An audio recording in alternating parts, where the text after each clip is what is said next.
കാണട്ടെ, face to face ആയിട്ട് സംസാരിക്കും. Okay Sumayya, great. Video on ചെയ്തിട്ടുണ്ട് സുമയ്യ. സുമയ്യ ഓക്കെ. ജംഷീന ഓക്കെ. എല്ലാരും ഓൺ ചെയ്യുന്നുണ്ട്. Okay, great great. എല്ലാരും വീഡിയോ ഒക്കെ ഓൺ ചെയ്തിട്ട് ഇരിക്കൂ. ഇപ്പൊ നമ്മുടെ ബാച്ചിലേക്ക് അഡ്മിഷൻ എടുക്കാൻ ആഗ്രഹിക്കുന്ന സ്റ്റുഡൻസ് ആയിരിക്കും. നമ്മുടെ സ്റ്റുഡൻസിനേക്കാൾ കൂടുതൽ നമ്മുടെ കോഴ്സിലേക്ക് ഇൻട്രസ്റ്റഡ് ആയിട്ട് രജിസ്റ്റർ ചെയ്തിട്ടുള്ളവര്, അഡ്മിഷൻ എടുക്കാൻ ആഗ്രഹിച്ചിട്ടുള്ളവര്, നമ്മുടെ കോഴ്സിനെ കുറിച്ച് കൂടുതൽ അറിയാനായിട്ട് വന്നിട്ടുള്ളവരായിരിക്കും കൂടുതൽ ഉണ്ടാവും അല്ലെ? റെസ്പോൺസ് ചെയ്യണം കേട്ടോ. ഇതിലെല്ലാരും സ്റ്റുഡന്റ് നമ്മുടെ ബാച്ചിൽ ഇരിക്കുന്നവരല്ലല്ലോ. ഇൻട്രസ്റ്റഡ് ആയിട്ട് കോഴ്സിനെ കുറിച്ച് അറിയാൻ വന്നിട്ടുള്ള എത്ര പേരുണ്ട്? നമ്മുടെ സാറിന്റെ ക്ലാസ് കേൾക്കാനും നമ്മുടെ കോഴ്സിനെ കുറിച്ച് അറിയാനും ഒക്കെ ഇൻട്രസ്റ്റഡ് ആയിട്ട് വന്നിട്ടുള്ള ആൾക്കാര്?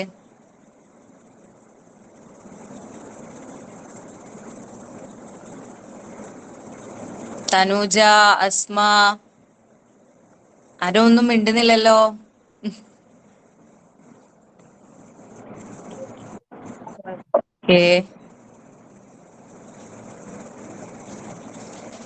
കുറച്ച് പേര് കൂടി ജോയിൻ ചെയ്തോട്ടെ.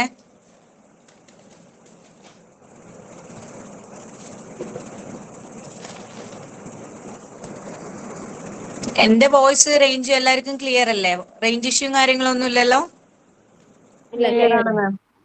Okay okay. ഓ, അതെല്ലാരും പറയുന്നുണ്ട്. മുകുളിന്റെ വീട് എവിടെയാ? ഞാൻ മയ്യില്. മുകുളിനെ അറിയില്ലേ? ഓക്കേടാ.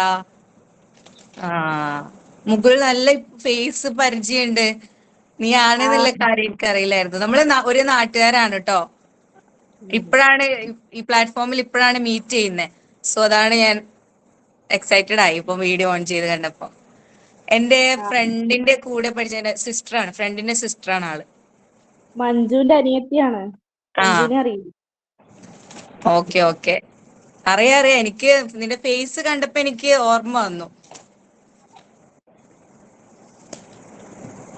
ഓക്കെ മുകുൾ, ഇപ്പൊ എന്താ ചെയ്യുന്നേ? കോഴ്സിന് കൂടെ വേറെ എന്താ ചെയ്യുന്നേ? ഇപ്പൊ വേറെ ഒന്നും ചെയ്യുന്നില്ല. Okay okay. ഈ കോഴ്സ് ഡൂയിങ് ആണ് കറന്റ്ലി? യെസ്. Okay okay. മുകുളിന് ആരായിരുന്നു അഡ്മിഷൻ എടുത്തിട്ടുണ്ടായിരുന്നത്?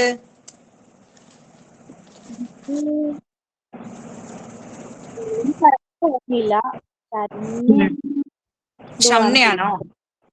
ഷംനയല്ല. പൂജ, അമിഷ ഒക്കെ നമ്മുടെ പൂജ അല്ലേ? Okay okay. ഇതൊക്കെ നമ്മുടെ അഡ്മിഷൻ മാനേജേഴ്സിന്റെ നെയിമാണ് ഞാൻ പറഞ്ഞത്. ഓക്കെ, എല്ലാവർക്കും ഒന്ന് വീഡിയോ ഓൺ ചെയ്യാൻ പറ്റുന്നവരൊക്കെ വീഡിയോ ഓൺ ചെയ്യും. ഓൾമോസ്റ്റ് ആൾക്കാരൊക്കെ കയറിയിട്ടുണ്ട്.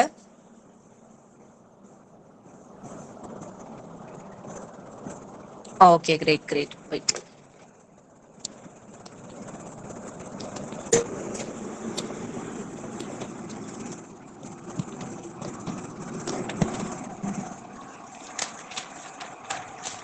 ഓക്കെ, അപ്പൊ നമ്മുടെ ഹുസൈൻ സാറ് ജോയിൻ ചെയ്തിട്ടുണ്ട്.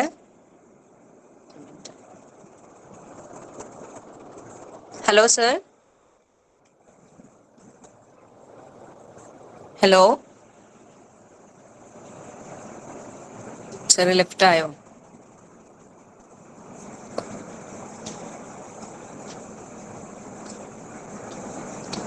അപ്പോ ഗുഡ് ഈവനിങ് ഓൾ.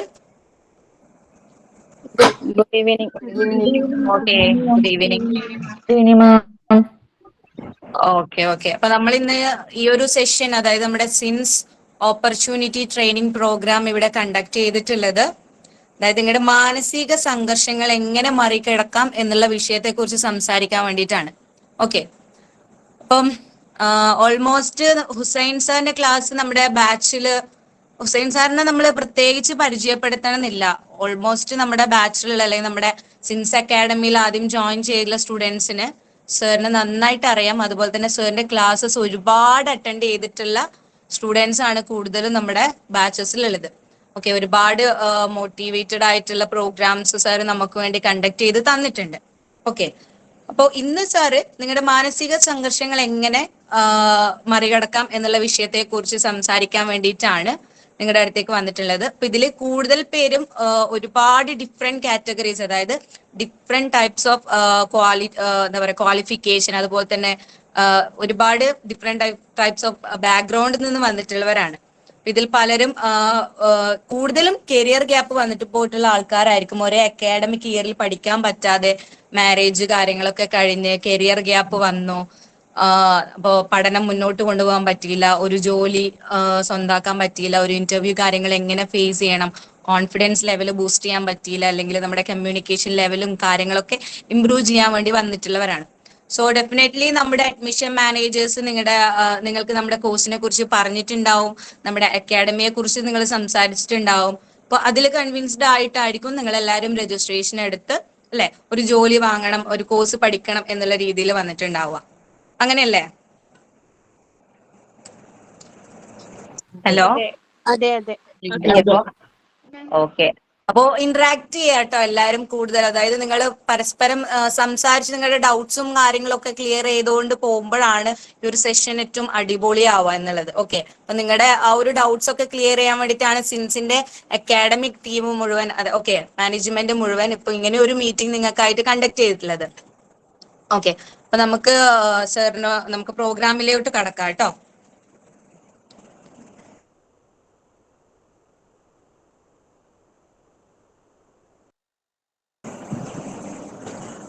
ഓക്കെ, അപ്പം ഇതിലിപ്പം സാറിന് അറിയാത്ത ആർക്കാരെങ്കിലും ഉണ്ട് എന്നുണ്ടെങ്കിൽ, അതായത് നമ്മുടെ സ്റ്റുഡൻസ് എല്ലാ സാറിന്റെ പ്രോഗ്രാം ഇതുവരെ അറ്റൻഡ് ചെയ്യാത്തവർക്ക് വേണ്ടിയിട്ട് ആൾക്കാർ ജോയിൻ ചെയ്തുകൊണ്ടിരിക്കുന്നുണ്ട് കേട്ടോ.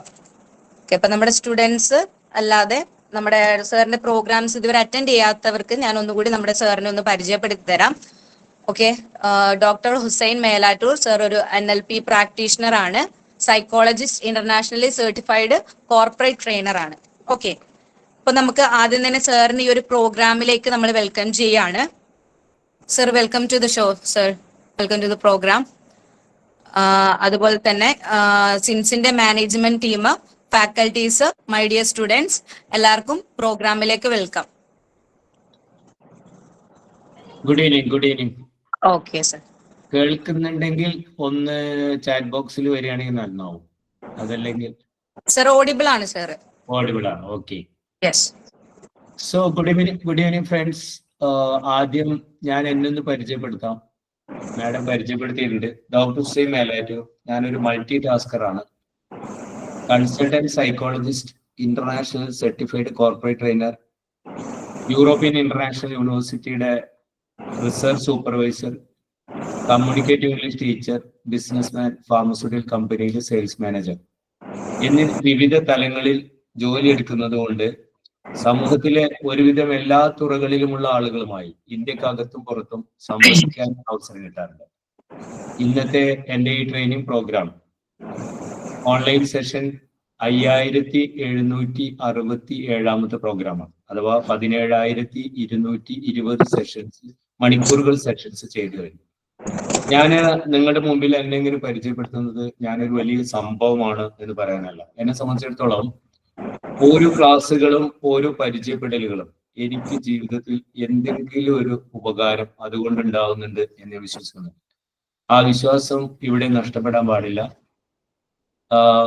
ട്രെയിനിങ് എന്ന് പറഞ്ഞാൽ it must be psychological, interactive and customised. Pick method ആവണം. കാരണം എൻ്റെ മുമ്പിലിരിക്കുന്ന ആളുകൾക്ക് ഒരുപക്ഷെ ഞാൻ പറയുന്ന കാര്യങ്ങൾ എന്നേക്കാൾ കൂടുതൽ അറിയുന്നവരാവും. കേൾക്കുന്നുണ്ടോ? സ്റ്റില്ലായത് കാരണം സ്റ്റില്ലായി കാണുന്നുണ്ട് ഇവിടെ, അതുകൊണ്ടാണ്. അപ്പോ നിങ്ങൾക്ക് സാധാരണ രീതിയിൽ ഇന്ററാക്റ്റീവ് സെഷൻസ് എന്ന് പറഞ്ഞാൽ നിങ്ങൾക്ക് സംസാരിക്കാനും ചോദ്യങ്ങൾ ചോദിക്കാനും വിമർശിക്കാനും കളിയാക്കാനും ഒക്കെ അവകാശമുണ്ട്. കാരണം 1 മണിക്കൂർ, 1 വർഷം 1 ലക്ഷം രൂപ വരുമാനമുള്ള ഒരാളുടെ 1 മണിക്കൂറിന്റെ മൂല്യം 50 രൂപയാണ്. ഇത് ജനങ്ങൾക്ക് പഠിപ്പിച്ചു കൊടുക്കുന്ന ആളാണ് കഴിഞ്ഞ 12 വർഷമായിട്ട്. അപ്പൊ എന്നെ ശ്രവിച്ചത് കൊണ്ട് 1 സെക്കൻഡ് പോലും നിങ്ങൾക്ക് നഷ്ടപ്പെട്ടു എന്നൊരു തോന്നല് പിന്നീട് ഉണ്ടാവാൻ പാടില്ല. അപ്പോ ഇവിടെ ഈ ഒരു ഓൺലൈനിൽ ഞാൻ സിൻസിന്റെ പ്രോഗ്രാം ഇപ്പോൾ എനിക്ക് തോന്നുന്നത് 2-3 ചെയ്തു. അവിടെ ഞാൻ കണ്ടിട്ടുള്ള ഒരു വലിയ ബുദ്ധിമുട്ട്, നമ്മൾ പിന്നെ ഇന്ററാക്ട് ചെയ്യാൻ പറയുമ്പോൾ പലപ്പോഴും അത് ആ ഒരു ടെക്നോളജിക്കൽ ഒരു ലെവലിൽ നിങ്ങളുടെ ഒരു പരിചയത്തിന്റെ അഭാവമാവാം, ആരും റെസ്പോണ്ട് ചെയ്യാറില്ല. അപ്പോ അതിന്റെ ഒരു പരിമിതി ഉണ്ട്. പിന്നെ ഇന്ന് നമ്മൾ ഡിസ്കസ് ചെയ്യാൻ പോകുന്ന വിഷയം പിന്നെ ഒരു 2 ദിവസം നമ്മൾ തുടർച്ചയായിട്ട് സംസാരിച്ചാലും തീർക്കാൻ പറ്റാത്ത അത്ര വലിയൊരു വിഷയമായതുകൊണ്ട് എന്തായാലും ഇതിന് ശേഷം ഒരു Q&A സെഷന് വെക്കാം. അപ്പോ അതിൽ നിങ്ങളുടെ സംശയങ്ങളൊക്കെ ദൂരീകരിക്കാനുള്ള അവസരം തരും. ഞാൻ ഏത് സെഷൻ ചെയ്യുമ്പോഴും അതിന് പ്രാമുഖ്യം കൊടുത്തുകൊണ്ടാണ്, കാരണം ഓഡിയൻസിനെ റെസ്പെക്ട് ചെയ്തുകൊണ്ടാണ് ഞാൻ എൻ്റെ സെഷൻസ് ചെയ്യാറുള്ളത് എന്ന് ബോധ്യപ്പെടുത്താൻ വേണ്ടിയിട്ടാണ് ഞാൻ നിങ്ങളോട് ഇങ്ങനെ പറഞ്ഞത്. അപ്പൊ ഇന്ന് നമ്മൾ ഡിസ്കസ് ചെയ്യുന്ന വിഷയം ലോകത്തെ ഏറ്റവും കൂടുതൽ നീഡ് ഓഫ് ദ അവർ, അതല്ലെങ്കിൽ കാലഘട്ടത്തിന്റെ അനിവാര്യമായിട്ടുള്ള ഒരുപാട് ആളുകളെ മരണത്തിലേക്ക് നയിക്കുന്ന ഒരു വിഷയവുമായി ബന്ധപ്പെട്ടാണ് നമ്മൾ ഇന്ന് സംവദിക്കാൻ പോകുന്നത്. അതാണ് സ്ട്രെസ് അല്ലെങ്കിൽ മാനസിക സംഘർഷം എന്ന് പറയുന്നത്. അപ്പൊ 3 ചോദ്യങ്ങൾക്കുള്ള ഉത്തരങ്ങൾ കാണാനാണ് ഈ വരുന്ന മണിക്കൂറുകളിൽ, ഈ വരുന്ന നിമിഷങ്ങളിൽ ഞാൻ ശ്രമിക്കുന്നത്. 1, എന്താണ് സ്ട്രെസ്, എന്താണ് മാനസിക സംഘർഷം? 2, എന്തൊക്കെയാണ് അതിന്റെ ലക്ഷണങ്ങൾ, സിംറ്റംസ് എന്തൊക്കെയാണ്? 3, എങ്ങനെയാണ് ഇത്തരം ഒരു സാഹചര്യത്തിൽ നിന്ന് നമ്മൾ രക്ഷപ്പെടേണ്ടത്? സ്ട്രെസ്സിനെ പിന്നെ മെഡിക്കൽ ടെർമിനോളജി വെച്ച് ഡിഫൈൻ ചെയ്യുന്നത്, ഞങ്ങൾ ഈ രംഗത്ത് വർക്ക് ചെയ്യുന്ന ആളുകൾ ഡിഫൈൻ ചെയ്യുന്നത് അനഡോണിയ എന്നാണ്. അതായത് നിങ്ങൾ മുമ്പ് കാണിച്ചിരുന്ന താല്പര്യങ്ങൾ, ഒരു മനുഷ്യൻ സ്ട്രെസ്സിലാവുമ്പോൾ ആ മനുഷ്യൻ പിന്നീട് കാണിക്കാൻ പറ്റാത്ത അവസ്ഥയിലേക്ക് വരുന്നു. അത് അദ്ദേഹത്തിന്റെ ബയോകെമിക്കൽ ആയിട്ടുള്ള, ഫിസിയോളജിക്കൽ ആയിട്ടുള്ള, കോഗ്നിറ്റീവ് ആയിട്ടുള്ള, ബിഹേവിയറൽ ആയിട്ടുള്ള ടോട്ടൽ ചേഞ്ചസ് ആ വ്യക്തിയിൽ ഉണ്ടാക്കുന്നു. ഇതിനെയാണ് നമ്മൾ സ്ട്രെസ് എന്ന് പറയാം. അപ്പോ ബയോകെമിക്കൽ എന്ന് പറയുമ്പോൾ നമ്മുടെ ശരീരത്തിലെ ലിവിങ് ഓർഗാനിസംസിൽ ചേഞ്ചസ് വരുന്നു, നമ്മുടെ പെരുമാറ്റത്തില് മാറ്റങ്ങൾ വരുന്നു. അത് കാരണം ഹാർട്ട് അറ്റാക്ക് തുടങ്ങിയിട്ടുള്ള അസുഖങ്ങൾക്ക് കാരണമായി മാറുന്നു. നമ്മുടെ പിന്നെ മനസ്സിലാക്കാനുള്ള കഴിവുകൾ നഷ്ടപ്പെടുത്തുന്നു എന്നതൊക്കെയാണ് സ്ട്രെസ് കൊണ്ട് ഉണ്ടാവുന്ന ദൂഷ്യ വശങ്ങൾ. അങ്ങനെയൊക്കെയാണ്. അപ്പൊ മരണത്തിലേക്ക് കീഴടങ്ങുന്ന അസുഖങ്ങൾ ഒരുപക്ഷെ ആക്സിഡന്റോ അല്ലെങ്കിൽ പിന്നെ ഹാർട്ട് അറ്റാക്കോ പോലുള്ളതാണെങ്കിലും അതിനെ ശരിക്ക് അപഗ്രഥിക്കുമ്പോൾ, നമ്മൾ ഡീറ്റെയിൽ ആയിട്ട് റിസർച്ച് ചെയ്ത് നോക്കുമ്പോൾ അത് തുടങ്ങിയത് ഒരു സ്ട്രെസ്സിൽ നിന്നാവാം എന്നതാണ് യാഥാർത്ഥ്യം. ലേറ്റസ്റ്റ് ആയിട്ടുള്ള പഠനങ്ങളും നമ്മളെ പഠിപ്പിക്കുന്നതാണ്. അപ്പൊ ഇത്തരം സാഹചര്യങ്ങളിൽ എന്തൊക്കെയാണ് സ്ട്രെസ്, ഏതൊക്കെ തരത്തിലാണ് സ്ട്രെസ് ഉണ്ടാവുന്നത്? സ്ട്രെസ്സിനെ നമുക്ക് 3 രീതിയിൽ കാണാം. 1, ലിറ്റീവ് സ്ട്രെസ്. ഈ ലിറ്റീവ് സ്ട്രെസ് എന്ന് പറയുമ്പോൾ, അല്ലെങ്കിൽ സ്ട്രെസ് മൊത്തത്തില് നമ്മൾ ഡിഫൈൻ ചെയ്യുമ്പോൾ, മാനസിക സംഘർഷത്തെ മൊത്തത്തിൽ നമ്മൾ കാണുമ്പോൾ നമുക്ക് ഉള്ള വിഭവങ്ങൾ, ഒരു വ്യക്തിക്കുള്ള വിഭവങ്ങൾ അദ്ദേഹത്തിന്റെ ഡിമാൻഡ്സിനനുസരിച്ച്, ആവശ്യത്തിനനുസരിച്ച് വിനിയോഗിക്കാൻ സാധിക്കുന്നില്ലേ? ഇതിനെ അപേക്ഷിച്ച്, അല്ലെങ്കിൽ ആ ഒരു അവസ്ഥയെ അപേക്ഷിച്ച് മനുഷ്യരിലുണ്ടാവുന്ന സംഘർഷങ്ങൾ, ഉള്ളിലുണ്ടാവുന്ന സംഘർഷങ്ങളാണ് സ്ട്രെസ്. അത് ലിറ്റിൽ സ്ട്രെസ് ആവാം, മോഡറേറ്റ് സ്ട്രെസ് ആവാം, അതല്ലെങ്കിൽ ഗ്രേറ്റ് സ്ട്രെസ് ആവാം, ചെറിയ സ്ട്രെസ് ആവാം, ഒരു ആവറേജ് സ്ട്രെസ് ആവാം, അല്ലെങ്കിൽ ഏറ്റവും ഭീകരമായ ലെവലിലേക്ക് വരുന്ന സ്ട്രെസ് ആവും. അപ്പൊ എന്താണ് ലിറ്റിൽ സ്ട്രെസ് എന്ന് നമുക്ക് നോക്കാം. ഇപ്പൊ ഉദാഹരണത്തിന് ഒരു വ്യക്തി അദ്ദേഹത്തിന് അല്ലെങ്കിൽ അവൾക്ക് അവളുടെ ജീവിതത്തിൽ വരുന്ന ആവശ്യകതകളെ മീറ്റ് ചെയ്യാനുള്ള എല്ലാ വിഭവങ്ങളും, സാമ്പത്തികമാവട്ടെ, അല്ലെങ്കിൽ മാനസികമായ ധൈര്യമാവട്ടെ, അല്ലെങ്കിൽ സോഷ്യൽ ആയിട്ടുള്ള സപ്പോർട്ട് ആവട്ടെ, ഇതൊക്കെ ഉണ്ട്. പക്ഷെ എങ്കിലും ചില ഘട്ടങ്ങളിൽ അവൾക്ക് അതൊന്നും മാനേജ് ചെയ്യാൻ പറ്റാതെ വരുന്ന സ്ട്രെസ്സിനെയാണ് നമ്മൾ ലിറ്റീവ് സ്ട്രെസ് എന്ന് പറയാം. ഇപ്പൊ ലിറ്റീവ് സ്ട്രെസ്സിന്റെ ഉദാഹരണങ്ങൾ, ഇപ്പൊ ബീങ് എ ട്രെയിനർ, ഞാനൊരു ട്രെയിനർ ആണെന്നുള്ള നിലയ്ക്ക് എന്നെ സംബന്ധിച്ചിടത്തോളം നാളെ ഞാനൊരു പുതിയ കമ്പനി, അല്ലെങ്കിൽ എന്നെ സംബന്ധിച്ചിടത്തോളം ഒരു ട്രെയിനിങ് എടുത്തു കഴിഞ്ഞാൽ ആ പ്രോഗ്രാമുകൾ, ആ കമ്പനിയുടെ കണ്ടിന്യൂസ് ആയിട്ടുള്ള പ്രോഗ്രാംസ് ആണ് ഞാൻ ഏറ്റെടുക്കുന്നത്. ഒരു 3 days, 3 years, 5 years ഒക്കെയാണ് ഏറ്റെടുക്കുന്നത്. അപ്പൊ ആദ്യത്തെ ഇംപ്രഷൻ മോശമായി കഴിഞ്ഞാൽ ആ ട്രെയിനിങ് പ്രോഗ്രാം നമുക്ക് കണ്ടിന്യൂസ് ആയി കിട്ടാതിരിക്കാനുള്ള സാധ്യതയുള്ളത് കൊണ്ട് ഇത്രയധികം അവേഴ്സ്, 17,000-ൽ പരം മണിക്കൂറുകൾ ഞാൻ സെഷൻ എടുത്തെങ്കിലും, 12 വർഷത്തോളം ഡിഫറെന്റ് പിന്നെ വിഷയങ്ങളിൽ ഞാൻ സംസാരിച്ചെങ്കിലും, ഇന്ത്യക്ക് അകത്തും പുറത്തും സംസാരിച്ചെങ്കിലും, എനിക്കത് ഏറ്റവും നല്ലതാക്കണം എന്ന ഒരു വാശിയുള്ളത് കൊണ്ട്, ഒരാഗ്രഹമുള്ളത് കൊണ്ട്, പാഷൻ ഉള്ളത് കൊണ്ട് തലേ ദിവസത്തെ രാത്രി എനിക്ക് ഉറങ്ങാൻ പറ്റില്ല. Because I will be in a form of stress, I will be in a state of stress. ആ stress, that is little stress. അത് മീറ്റ് ചെയ്യാനുള്ള എല്ലാ അഡിക്വേറ്റ് ആയിട്ടുള്ള റിസോഴ്സസും എൻ്റെ കയ്യിലുണ്ട്, അറിവുണ്ട്. എനിക്കത് അവതരിപ്പിക്കാനുള്ള സൈക്കോളജിക്കൽ അപ്രോച്ച് എനിക്കറിയാം.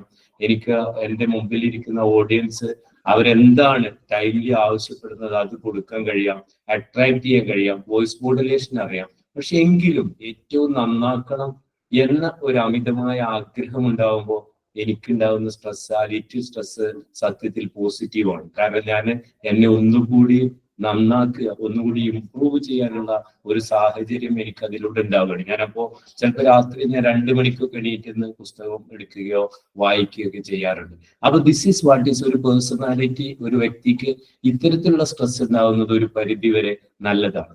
ഇനി അടുത്തത് മോഡറേറ്റ് സ്ട്രെസ് ആണ്. അല്ലെങ്കിൽ മോഡറേറ്റ് സ്ട്രെസ് എന്ന് പറഞ്ഞാൽ അദ്ദേഹത്തിന്റെ ആ സ്ട്രെസ് അനുഭവിക്കുന്നത് എന്തുമായി ബന്ധപ്പെട്ടാണോ ആ വിഷയവുമായി ബന്ധപ്പെട്ട് അത് മീറ്റ് ചെയ്യാനുള്ള എല്ലാ വിഭവങ്ങളും എല്ലാ സൗകര്യങ്ങളും അദ്ദേഹത്തിലുണ്ട്.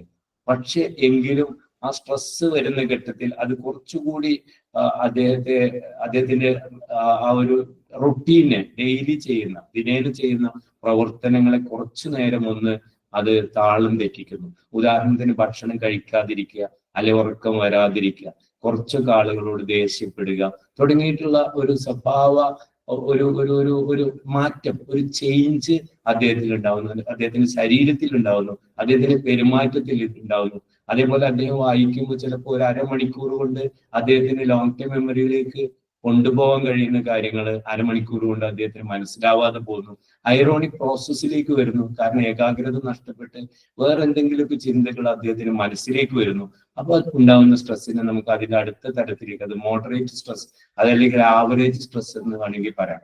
ഇത്തരം ആവറേജ് സ്ട്രെസ്സുകൾ ഉണ്ടാവുന്ന സംഭവ വികാസങ്ങൾക്ക് ഉദാഹരണമാണ് നമ്മളിപ്പോ നമ്മുടെ ഭർത്താവും ഭാര്യയും തമ്മിൽ എന്തെങ്കിലും അഭിപ്രായ വ്യത്യാസം ഉണ്ടായി, അല്ലെങ്കിൽ നമ്മൾ ഏതെങ്കിലും എക്സാമിൽ പരാജയപ്പെട്ടു, അല്ലെങ്കിൽ നമ്മുടെ സുഹൃത്തുക്കളോടോ അല്ലെങ്കിൽ നമ്മുടെ ബന്ധുക്കളോടോ തമ്മിൽ എന്തെങ്കിലും പ്രശ്നങ്ങൾ ഉണ്ടായി.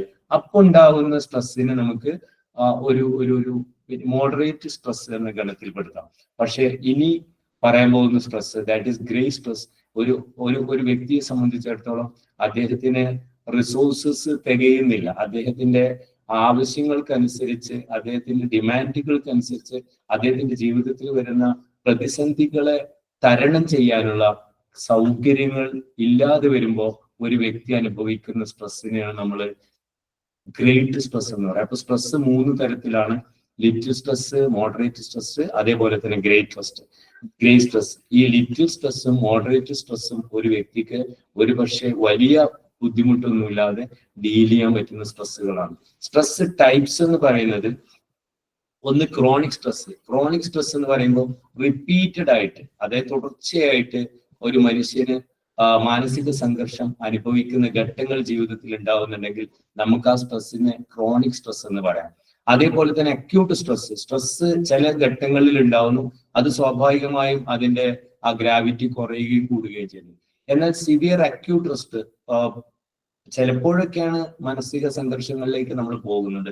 പക്ഷെ ആ ഉണ്ടാവുന്ന ഘട്ടത്തിൽ വല്ലാത്തൊരു സിവിയറിറ്റിയിലേക്ക് പോകും. നമ്മൾ പ്രെഡിക്റ്റ് ചെയ്യാൻ പറ്റാത്ത രീതിയിൽ തലകറങ്ങി വീഴുക, മൈഗ്രെയിൻ ഉണ്ടാവുക, അതിലേക്ക് IBD, ഇറിറ്റബിൾ ബവൽ ഡിസോർഡർ, വയറ്റിക്കാളിച്ച എന്നൊക്കെ പറയും. ഇത്തരം അവസ്ഥയിലേക്ക് പോകുന്നു. ഇതിനാണ് നമ്മൾ സിവിയർ അക്യൂട്ട് സ്ട്രെസ് എന്ന് പറയാം. 4മത്തത് എപ്പിസോഡിക് സ്ട്രെസ്.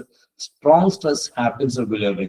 എന്ത് ചെറിയ കാര്യം വന്നു കഴിഞ്ഞാലും അയാൾ ടെൻഷൻ അടിക്കുന്ന ഇത്തരം സ്ട്രെസ്സിനെയാണ് നമ്മൾ എപ്പിസോഡിക് സ്ട്രെസ് എന്ന് പറയാം.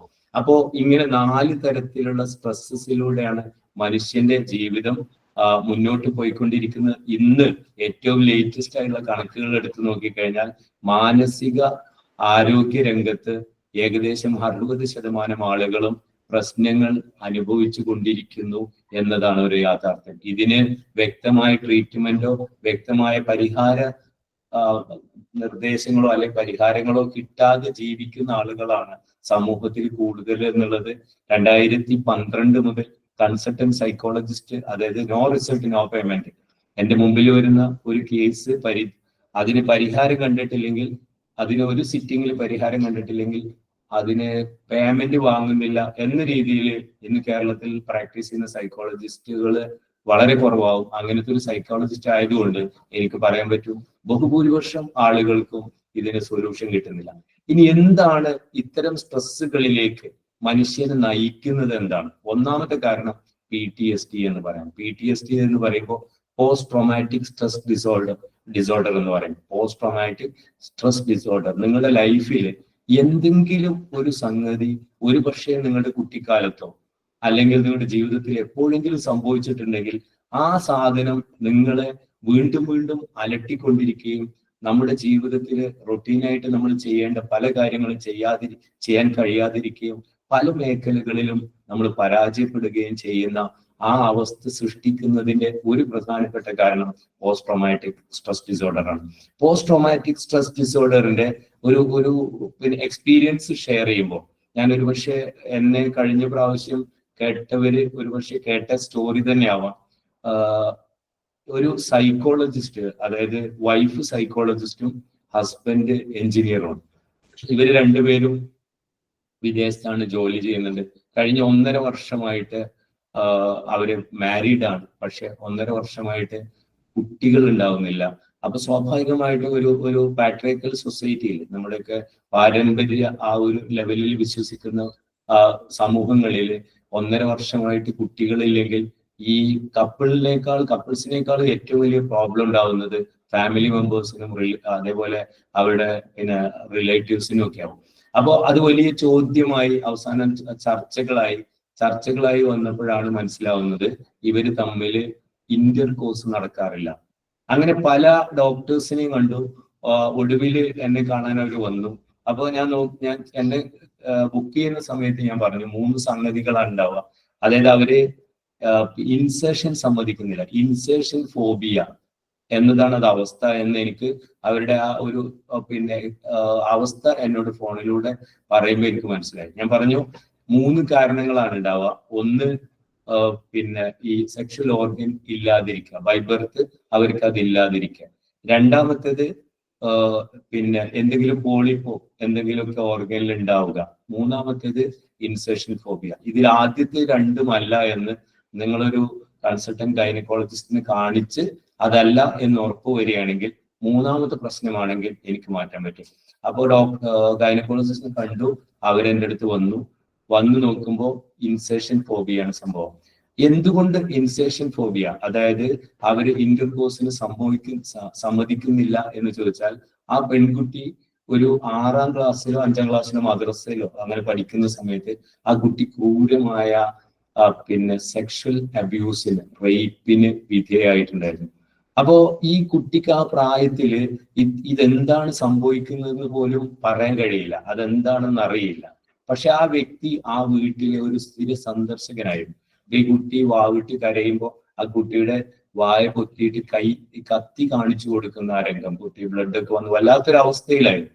പിന്നെ ഈ കുട്ടി വീട്ടിലേക്ക് വരുന്ന സമയത്ത് ഏത് സ്പെഷ്യൽ ഒക്കേഷൻ ഉണ്ടാവുമ്പോഴും ആ വീട്ടിലെ സ്ഥിര സന്ദർശകനായ ഇയാള് ഈ കുട്ടി ഇത് പറയുമോ എന്ന് ആന്റിസിപ്പേറ്റ് ചെയ്തുകൊണ്ട് തന്നെ അരയിൽ നിന്ന് കത്തിയെടുക്കുന്ന പോലെ കാണിക്കുകയും ആ ഭയം, ആ ഫോബിയ അവരുടെ ഉപബോധ മനസ്സിൽ അപ്പോഴും അന്ന് മുതൽ സൃഷ്ടിച്ച ആ ഒരു സംഘർഷമാണ്, ആ സ്ട്രെസ്സാണ് ആ കുട്ടിയെ സ്വന്തം ഭർത്താവിന് അവരുമായിട്ടുള്ള സെക്ഷൽ റിലേഷന് സമ്മതിക്കാതിരുന്നത് എന്നതാണ് യാഥാർത്ഥ്യം. അപ്പൊ ഇത് പറയുമ്പോൾ പലപ്പോഴും നിങ്ങൾക്ക് ഇത് വിശ്വസിക്കാൻ പ്രയാസമുണ്ടാകും. കാരണം മനുഷ്യന്റെ മനസ്സ് 3 തരം മനസ്സാണ്.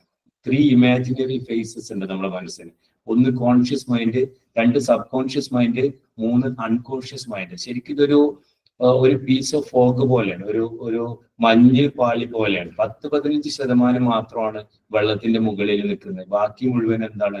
അടിയിലാണ്. അപ്പൊ അടിയിൽ നിൽക്കുന്നിടത്ത് നമ്മുടെ കുട്ടിക്കാലത്തോ മറ്റോ സംഭവിച്ചിട്ടുള്ള, നമ്മള് പേടിപ്പെടുത്തുന്ന ഭീകരമായ എന്തെങ്കിലും അവസ്ഥകൾ നമ്മുടെ ലൈഫിൽ സംഭവിച്ചിട്ടുണ്ടെങ്കിൽ അത് സ്ട്രെസ്സായി നമ്മുടെ കൂടെ തന്നെ ഉണ്ടാവാനുള്ള സാധ്യതയുണ്ട് എന്നാണ് ഇത് സൂചിപ്പിക്കുന്നത്. PTSDയിൽ ചിലപ്പോൾ ആക്സിഡന്റ് സംഭവിച്ച ഒരാളാണെങ്കിൽ അവര് ഇപ്പൊ ബൈക്ക് ഓടിക്കുന്ന സമയത്ത് ഒരു വലിയ ആക്സിഡന്റിൽ പെട്ടു എങ്കിൽ പിന്നെ ചില ആളുകൾക്ക് ബൈക്ക് ഓടിക്കാൻ കഴിയില്ല.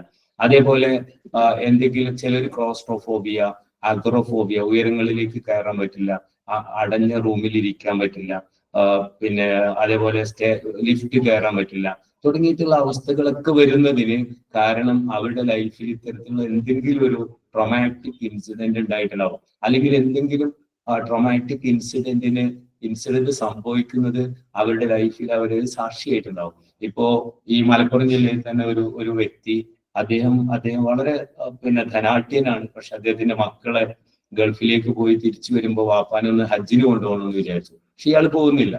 അപ്പോ ഇയാൾ കൗൺസിലിങ്ങിനൊന്നും വരില്ല, കാരണം അയാളെ നാട്ടിലെ വലിയൊരു കൗൺസിലറാണ്, പിന്നെ നല്ല ധീരനാണ്. അപ്പൊ അങ്ങനത്തെ ഒരാൾ വേറൊരാളോട് അയാളുടെ പ്രശ്നങ്ങൾ പറയാൻ പോകില്ല.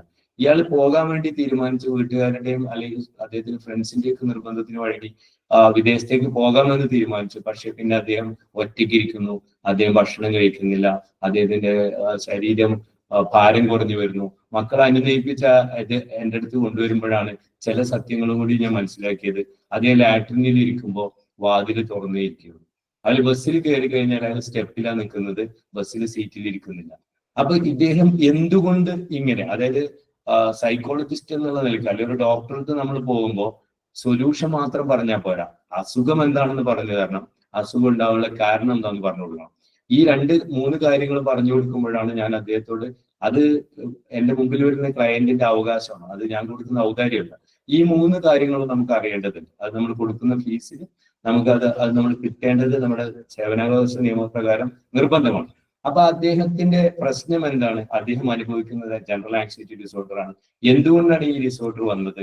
അദ്ദേഹം 22 വയസ്സുള്ള സമയത്ത് അയാൾ ഹണ്ടിങ്ങിന് പോകുമ്പോൾ, നാട്ടിലെ പ്രമുഖനായ ആളാണ്, എല്ലാവർക്കും ഇഷ്ടപ്പെട്ട വ്യക്തിയാണ്. പക്ഷെ അദ്ദേഹത്തിന്റെ തലക്ക് പിറകില് തോക്ക് കൊണ്ട് ഒരു അടി കിട്ടുകയും അങ്ങനെ അയാൾ അവിടെ വീഴുകയും ചെയ്യുന്നുണ്ട്.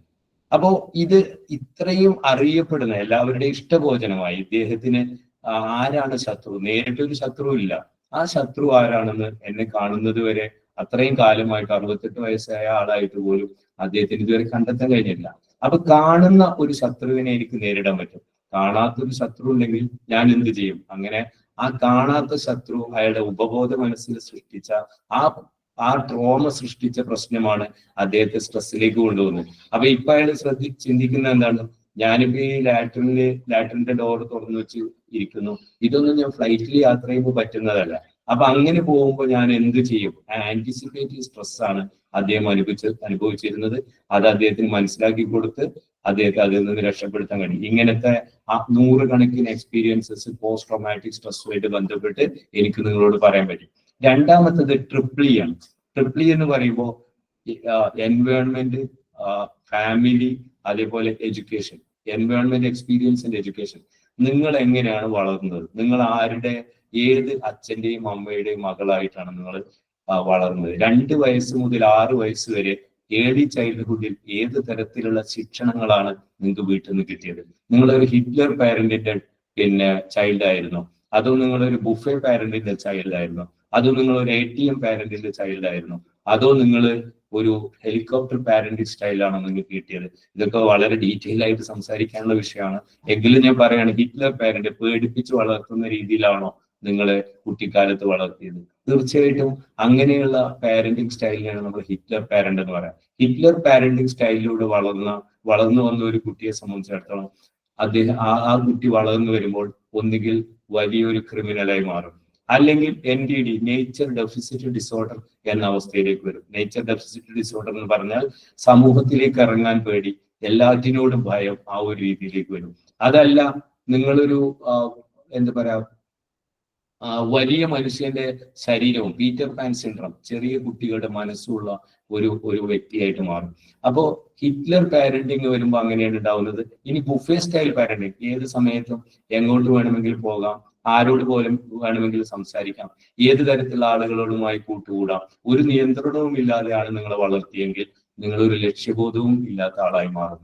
റിലേഷൻഷിപ്പ് ഒക്കെ ആ തരത്തിലേക്ക് വരും, ലക്ഷ്യമില്ലാത്ത മനുഷ്യനായി മാറും. ഇനി അതല്ല, പണം കൊണ്ട് സ്നേഹിക്കുന്ന, അതായത് ബൈ എന്ന് പറയുമ്പോഴേക്ക് ഏറ്റവും വില കൂടിയ ബൈക്ക്, മോബ് എന്ന് പറയുമ്പോഴേക്ക് ഏറ്റവും വില കൂടിയ മൊബൈൽ, അങ്ങനെയാണ് നിങ്ങളെ വളർത്തിയതെങ്കിൽ നിങ്ങൾ ഒരു ATM പാരന്റ് സ്റ്റൈലിലാണ് വളർന്നത്. അപ്പൊ ആ ATM പാരന്റ്, ATMിൽ നിന്ന് നമ്മൾ കാർഡ് സ്വൈപ്പ് ചെയ്ത് ക്യാഷ് കിട്ടുന്നു. ATMിനെ കെട്ടിപ്പിടിച്ച ഒരാളും ഐ ലവ് യു എന്ന് പറയാറില്ല. ആ ATMിൽ നിന്ന് ക്യാഷ് കിട്ടാതെ വന്നു കഴിഞ്ഞാൽ നമ്മൾ ആ ATM കുഴക്കുന്നതിനെ കുറിച്ചാണ് അങ്ങനത്തെ ആളുകൾ ചിന്തിക്കുക. അപ്പൊ അവർ ഏറ്റവും നോട്ടോറിയസ് ആയിട്ടുള്ള ആളുകളായി മാറും, ലക്ഷ്യബോധമില്ലാതെ. ഈ ATM പാരന്റിങ് ശരിക്കും പാരന്റ് എങ്ങനെയാവണം? ഹെലികോപ്റ്റർ പാരന്റ് ആണ്. ഒരുപാട് ഉയരത്തിൽ പറക്കുന്നില്ല, ഒരുപാട് താഴെ പറക്കുന്നില്ല. ഹെലികോപ്റ്ററിൽ ഇരുന്ന് പിന്നെ എന്താണ് താഴെ നടക്കുന്നതെന്ന് മനസ്സിലാവും. എല്ലാ സൗകര്യങ്ങളും ചെയ്തു കൊടുക്കുന്നതോടൊപ്പം തന്നെ നിയന്ത്രണം അച്ഛന്റെയും അമ്മയുടെയും കൈകളിലുള്ള ആ ഒരു രീതിയിലാണ് നമ്മൾ വളർന്നതെങ്കിൽ നമുക്ക് ലക്ഷ്യബോധം ഉണ്ടാവും, കോൺഫിഡൻസ് ഉണ്ടാവും, ആറ്റിറ്റ്യൂഡ് നന്നാവും, പേഴ്സണാലിറ്റി നല്ലതാവും, നമുക്ക് എപ്പോഴും എന്തിനേയും നേരിടാനുള്ള ധൈര്യം ഉണ്ടാവും. തീർച്ചയായിട്ടും ഈ സാഹചര്യത്തിലൂടെ അല്ല വളർന്നതെങ്കിൽ നമുക്ക് കിട്ടിയ സൗഹൃദങ്ങൾ, ഒരു 7ാം ക്ലാസ്സിൽ നിന്നൊക്കെ 8ാം ക്ലാസ്സിൽ നിന്നൊക്കെ നമുക്ക് ഏത് സൗഹൃദമാണ് കിട്ടിയത്, അതേപോലെ ഏത് തരത്തിലുള്ള വിദ്യാഭ്യാസമാണ് നമ്മൾ നേടിയത്, ഇതിനനുസരിച്ച് പല ഇഷ്യൂസും നമ്മൾ വിട്ടുപോകും. ഉദാഹരണത്തിന് കൗമാരത്തിലെത്തുമ്പോഴേക്ക് ഇതിന്റെ ഒരു പാരമ്യതയിൽ എത്തിയിട്ടുണ്ടാവും.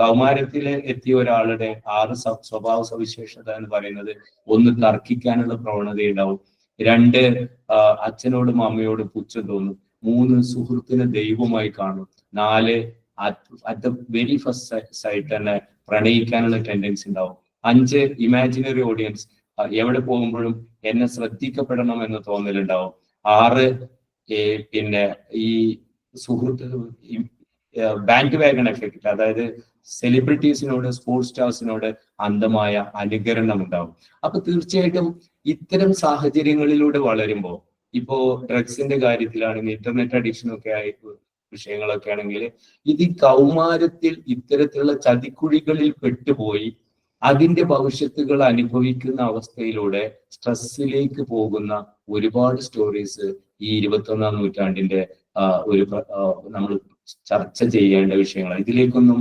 സമൂഹത്തിന്റെ ചർച്ച വരാറില്ല എന്നതാണ് വാസ്തവം. പിന്നെ അതേപോലെ തന്നെ ശ്രദ്ധിക്കേണ്ട ഒരു കാര്യമാണ് ആൺ പെൺ, അതായത് അല്ലാത്തതൊന്നും ദൈവത്തിന്റെ സൃഷ്ടി അല്ല എന്ന തരത്തിലുള്ള ഒരു വിശ്വാസം നമ്മുടെ സമൂഹത്തിൽ കാലങ്ങളോളമായിട്ട് നിലനിൽക്കുന്നുണ്ട്. ഒരു ഉദാഹരണം, പിന്നെ കാലിക്കറ്റിലെ ഒരു പ്രധാന കോളേജിൽ അവിടുത്തെ ടോപ്പ് മാർക്ക് വാങ്ങിയിട്ടുള്ള, MCOM മാർക്ക് വാങ്ങിയിട്ടുള്ള ഒരു വ്യക്തി ആത്മഹത്യ വക്കത്ത് ആണ് അയാൾ കാണാൻ വരുന്നത്. അപ്പൊ അയാളുടെ പ്രോബ്ലം എന്താണ്? അയാൾ 2 കല്യാണം കഴിച്ചു, 2 മാരേജ് കഴിച്ചു. പക്ഷെ ആ 2 പെൺകുട്ടികളുടെയും ജീവിതം പിന്നെ എന്തായി? അവതാളത്തിലായി. അതിന്റെ കാരണം എന്താണ്? അദ്ദേഹത്തിന് ഒരു സ്ത്രീയുമായി ബന്ധപ്പെട്ട് ജീവിക്കാൻ കഴിയില്ല. കാരണം ഹീസ് എ ഗേ, LGBTQ+. ഇങ്ങനെ പിന്നെ അവാന്തര വിഭാഗങ്ങളുണ്ട് എന്ന് സമൂഹം അംഗീകരിക്കാൻ തയ്യാറല്ല. ഇപ്പോഴും തയ്യാറല്ല. സത്യത്തിൽ അവര് തെറ്റ് ചെയ്യുന്നതല്ല, അവരെ സൃഷ്ടിക്കപ്പെട്ടത് അങ്ങനെയാണ്. ആണിന് ആണിനോടും പെണ്ണിന് പെണ്ണിനോടും അതേപോലെ ഒന്നിനോട് താല്പര്യമില്ലാത്ത ഇങ്ങനെയൊക്കെയുള്ള വിഭാഗങ്ങളെ ദൈവം സൃഷ്ടിച്ചതാണ് എന്ന് മനസ്സിലാക്കാതെ ഈ വ്യക്തിയോട് പറയുന്നത് നീ അങ്ങ് ചെയ്യുന്നൊക്കെ. പക്ഷെ അദ്ദേഹത്തിന് കഴിയില്ല. അയാളെ അത് പറഞ്ഞ് മനസ്സിലാക്കി. അയാൾക്ക് അറിയില്ല അയാൾ ഇങ്ങനെ ഒരു വിഭാഗമാണെന്ന് അറിയില്ല. അങ്ങനെ അദ്ദേഹം ഇന്ന് കേരളത്തിലെ ഈ കമ്മ്യൂണിറ്റിയുടെ ലീഡർഷിപ്പ് റോള് വഹിക്കുന്ന ഒരാളാണ്. അപ്പൊ ഞാൻ പറയുന്നത്, നമ്മുടെ ഫാമിലി, നമ്മുടെ സർക്കിള്, നമുക്ക് കിട്ടിയ വിദ്യാഭ്യാസം, ഇതിന്റെയൊക്കെ ഭാഗമായി അവര് കൽപ്പിച്ചു തരുന്ന ആ വിശ്വാസങ്ങളും ആചാരങ്ങളുമാണ് ശരിയെന്ന്, പക്ഷെ അതുമായി പൊരുത്തപ്പെട്ടു പോകാൻ കഴിയാതിരിക്കുന്ന, സംഘർഷത്തിൽ ജീവിക്കുന്ന എത്രയോ മനുഷ്യര് ഇന്ന് നമ്മുടെ കൂടെ ഉണ്ട്. ഇതാണ് 2ാമത്തെ കാരണം. 3ാമത്തേത് chronic events like bad relationships, അതേപോലെ high stress job, unsafe sex, ഇത്തരം കാര്യങ്ങളിലൂടെയൊക്കെ ഈ വിഷയങ്ങളിലൂടെയൊക്കെ നമ്മൾ സ്ട്രെസ്സിലേക്ക് പോകാറുണ്ട്. റിലേഷൻഷിപ്സ് ഇന്നത്തെ കാലത്ത് ഒരു വലിയ ചർച്ചാ വിഷയമാണ്. കാരണം പിന്നെ പഴയ സൗഹൃദ കൂട്ടായ്മകൾ, SSLC അല്ലെങ്കിൽ +2 ഉണ്ടാവുന്ന സൗഹൃദ കൂട്ടായ്മകളിലൂടെയൊക്കെ റിലേഷൻഷിപ്പിലേക്ക് വരുന്ന ഇഷ്ടംപോലെ കഥകളുണ്ട്. ഈ friendship, crush, lust, romance, love, ഈ 5 തരത്തിലാണ്. ഫ്രണ്ട്ഷിപ്പിൽ തുടങ്ങുന്നത്, ഫ്രണ്ട്ഷിപ്പും ലവും തമ്മിൽ യാതൊരു ബന്ധവുമില്ല. ഫ്രണ്ട്ഷിപ്പിലൂടെ രൂപപ്പെട്ട് പിന്നെ ലവിലേക്ക് പോയി എന്ന് പറയുന്നത് സത്യത്തിൽ കളവാണ്. ഫ്രണ്ട്ഷിപ്പും ലവും തമ്മിൽ ഒരിക്കലും യാതൊരു ബന്ധവുമില്ല. എനിക്ക് ഫ്രണ്ട്ഷിപ്പാണ് ആദ്യം തോന്നിയത് എന്ന് പറയുന്നത് തന്നെ നുണയാണ്. രണ്ട്, ക്രഷ് എന്ന് പറയുന്നത് അതൊരു അഭിനിവേശമാണ്. ലസ്റ്റ് എന്ന് പറയുന്നത് മോഹമാണ്. റൊമാൻസ് എന്ന് പറയുന്നത് പ്രണയമാണ്. ഒരിക്കലും റൊമാൻസ് ലവായി മാറില്ല. അല്ലെങ്കിൽ ലവ് എന്ന് പറയുന്നതിന്റെ അർത്ഥവ്യാപ്തി ഒരുപാട് കൂടുതലാണ്. ഇതിൽ ഏറ്റവും കൂടുതൽ ചർച്ച ചെയ്യപ്പെടേണ്ട വിഷയം ഇമോഷണൽ സ്ലേവറിയാണ്. ഞാനൊരു പെൺകുട്ടിയെ ഇഷ്ടപ്പെടുന്നു. ഞാൻ ആ പെൺകുട്ടിയെ ഇഷ്ടപ്പെടുമ്പോൾ എന്റെ ഏതെങ്കിലും ഒരു ആംഗിളിലാവും അവൾക്ക് എന്നോട് സ്നേഹം തോന്നിയിട്ടുണ്ടാവുക. അത് എപ്പോ നഷ്ടപ്പെടുന്നോ അവൾക്ക് എന്നോടുള്ള സ്നേഹം നഷ്ടപ്പെടാനുള്ള സാധ്യതയുണ്ട്. Because it is not a product. ഒരു ബാഗ് ഞാൻ എന്റേത് എന്ന് പറയുന്നത് കൊണ്ടു നടക്കുന്നത് പോലെയല്ല ഒരു മനുഷ്യൻ. ആ മനുഷ്യന് മജ്ജയും മാംസവും ഉണ്ട്. അവൻ എനിക്ക് ചിന്തിക്കാനുള്ള ശേഷിയുണ്ടെങ്കിൽ ആ വ്യക്തിക്കും അതിന് ശേഷിയുണ്ട്, അവർക്കും അതിന് അധികാരമുണ്ട്. അപ്പൊ ഏതെങ്കിലും ഒരു നിമിഷത്തില് ഒരു മൊമെന്റില് അവൾക്ക് എന്നോട് ഇഷ്ടമല്ല എന്ന് തോന്നുമ്പോൾ അത് തുറന്നു പറയുമ്പോൾ അത് പറ്റില്ല, നീ എന്റേതല്ലെങ്കിൽ നീ ആരുടേതുമല്ല എന്ന ലെവലിലേക്ക് എത്തുകയും പിന്നെ അവളെ കൊല്ലുകയും അല്ലെങ്കിൽ അവനെ കൊല്ലുകയും ഒക്കെ ചെയ്യുന്ന സ്ഥിരം സംഭവ വികാസങ്ങൾ നമ്മൾ കണ്ടുകൊണ്ടിരിക്കുകയാണ്. അപ്പൊ ഇത് റിലേഷൻഷിപ്പ് എന്താണ്, അല്ലെങ്കിൽ എന്താണ് ഫ്രണ്ട്ഷിപ്പ്, എന്താണ് ലവ്, എന്താണ് റൊമാൻസ്, എന്താണ് ലസ്റ്റ്, എന്താണ് ക്രഷ്, ഇതൊന്നും അറിയാതെ ഇത്തരത്തിലുള്ള കാര്യങ്ങളൊന്നും നമ്മുടെ വിദ്യാഭ്യാസത്തിന്റെ ഭാഗമായി പഠിപ്പിക്കാത്തത് കൊണ്ട്, നമ്മുടെ സിസ്റ്റത്തിന്റെ ഭാഗമായി വരുന്നത് കൊണ്ട് ഇത്തരം സാഹചര്യങ്ങളുടെ സ്ട്രെസ് അനുഭവിക്കുന്ന ഒരുപാട് മനുഷ്യര് നമ്മുടെ ഇടയിലുണ്ട്. നാലാമത്തെ സ്ട്രെസ്സിന്റെ കാരണം എന്ന് പറയുന്നത് നമ്മൾ ജോലി ചെയ്യുന്ന സ്ഥലത്ത് നമ്മൾ ഒറ്റപ്പെടുന്ന അവസ്ഥ ഉണ്ടായി കഴിഞ്ഞാൽ അതും നമ്മൾക്ക് സ്ട്രെസ് ഉണ്ടാവാറുണ്ട്. ഒരു ടീച്ചർ, അയാൾ ഹയർ സെക്കൻഡറി അധ്യാപകനാണ്, സ്കൂൾ അധ്യാപകനാണ്. അദ്ദേഹത്തെ ആ സ്കൂളിലെ എല്ലാവരും ഒറ്റപ്പെടുത്തുകയാണ്. നമ്മളൊരു സാമൂഹ്യ ജീവിയാണ്, നമുക്ക് അങ്ങനെ ഒറ്റപ്പെട്ട് ജീവിക്കാൻ പറ്റില്ല. അത് അദ്ദേഹത്തിൽ ഉണ്ടാക്കുന്ന സ്ട്രെസ്സാണ്. അത് അനുഭവിച്ചുകൊണ്ടാണ് അദ്ദേഹം എൻ്റെ അടുത്ത് വന്നിരുന്നത്. അദ്ദേഹത്തെ രക്ഷപ്പെടുത്താൻ കഴിഞ്ഞു. പക്ഷെ ഇങ്ങനെ ആരോടും ചർച്ച ചെയ്യാതെ ഇപ്പോഴും ഈ സ്ട്രെസ്സിന്റെ ഭാഗമായിട്ട് ജീവിക്കുന്ന എത്രയോ ആളുകളുണ്ട്. അഞ്ചാമത്തെ സ്ട്രെസ് ഉണ്ടാവുന്ന കാരണം എന്ന് പറയുന്നത് ഫിസിക്കൽ ഹസാർഡ്സ് ആണ്. ഫിസിക്കലോ കെമിക്കലോ ബയോളജിക്കലോ ആയിട്ടുള്ള എന്തെങ്കിലും അപകടങ്ങൾ ഉണ്ടാവും. ഇപ്പൊ പെരുമൺ ദുരന്തത്തില് അന്ന് പെട്ട ഒരു വ്യക്തി എൻ്റെ അടുത്ത് വന്നിട്ടുണ്ടായി. വർഷങ്ങൾക്ക് ശേഷം സംഭവിച്ച ആ പ്രശ്നം ഇന്നും അദ്ദേഹത്തിന്റെ ഉള്ളിൽ നിൽക്കുകയാണ്. കാരണം അദ്ദേഹത്തിന് മുമ്പിലാണ് കൈയില്ലാത്തവനും കാലില്ലാത്തവനും തലമുറിഞ്ഞവനെയൊക്കെ അദ്ദേഹം കാണുന്നത്. ഇടിമിന്നലേറ്റ് സുഹൃത്ത് സ്വന്തം കൺമുമ്പിൽ വെച്ച് വാഗമണിൽ വെച്ച് മരിക്കുന്ന പിന്നെ വടംവലി ടീമിന്റെ വൈസ് ക്യാപ്റ്റന് ആ ഒരു അവസ്ഥ, ആ ഒരു ഹസാർഡ് സൃഷ്ടിച്ച പ്രശ്നം കൊണ്ട് ഒരുപാട് നാൾ അദ്ദേഹത്തിന്റെ ജീവിതത്തിൽ സ്ട്രെസ്സുമായി നടക്കുന്ന അനുഭവം ഉണ്ടായിരുന്നു. അതേപോലെ വേറൊരു സ്ട്രെസ് ഉണ്ടാക്കുന്ന കാരണമാണ് ഓവർലോഡ്. നമ്മൾ വർക്ക് റിലേറ്റഡ് ആയിട്ട് നമുക്ക് ഒരു വ്യക്തിക്ക് ചെയ്തു തീർക്കാൻ പറ്റാത്ത അത്ര വർക്ക് നമുക്ക് വരുമ്പോൾ തീർച്ചയായിട്ടും നമുക്ക് സ്ട്രെസ് ഉണ്ടാവും എന്നുള്ളത് ഒരു യാഥാർത്ഥ്യമാണ്.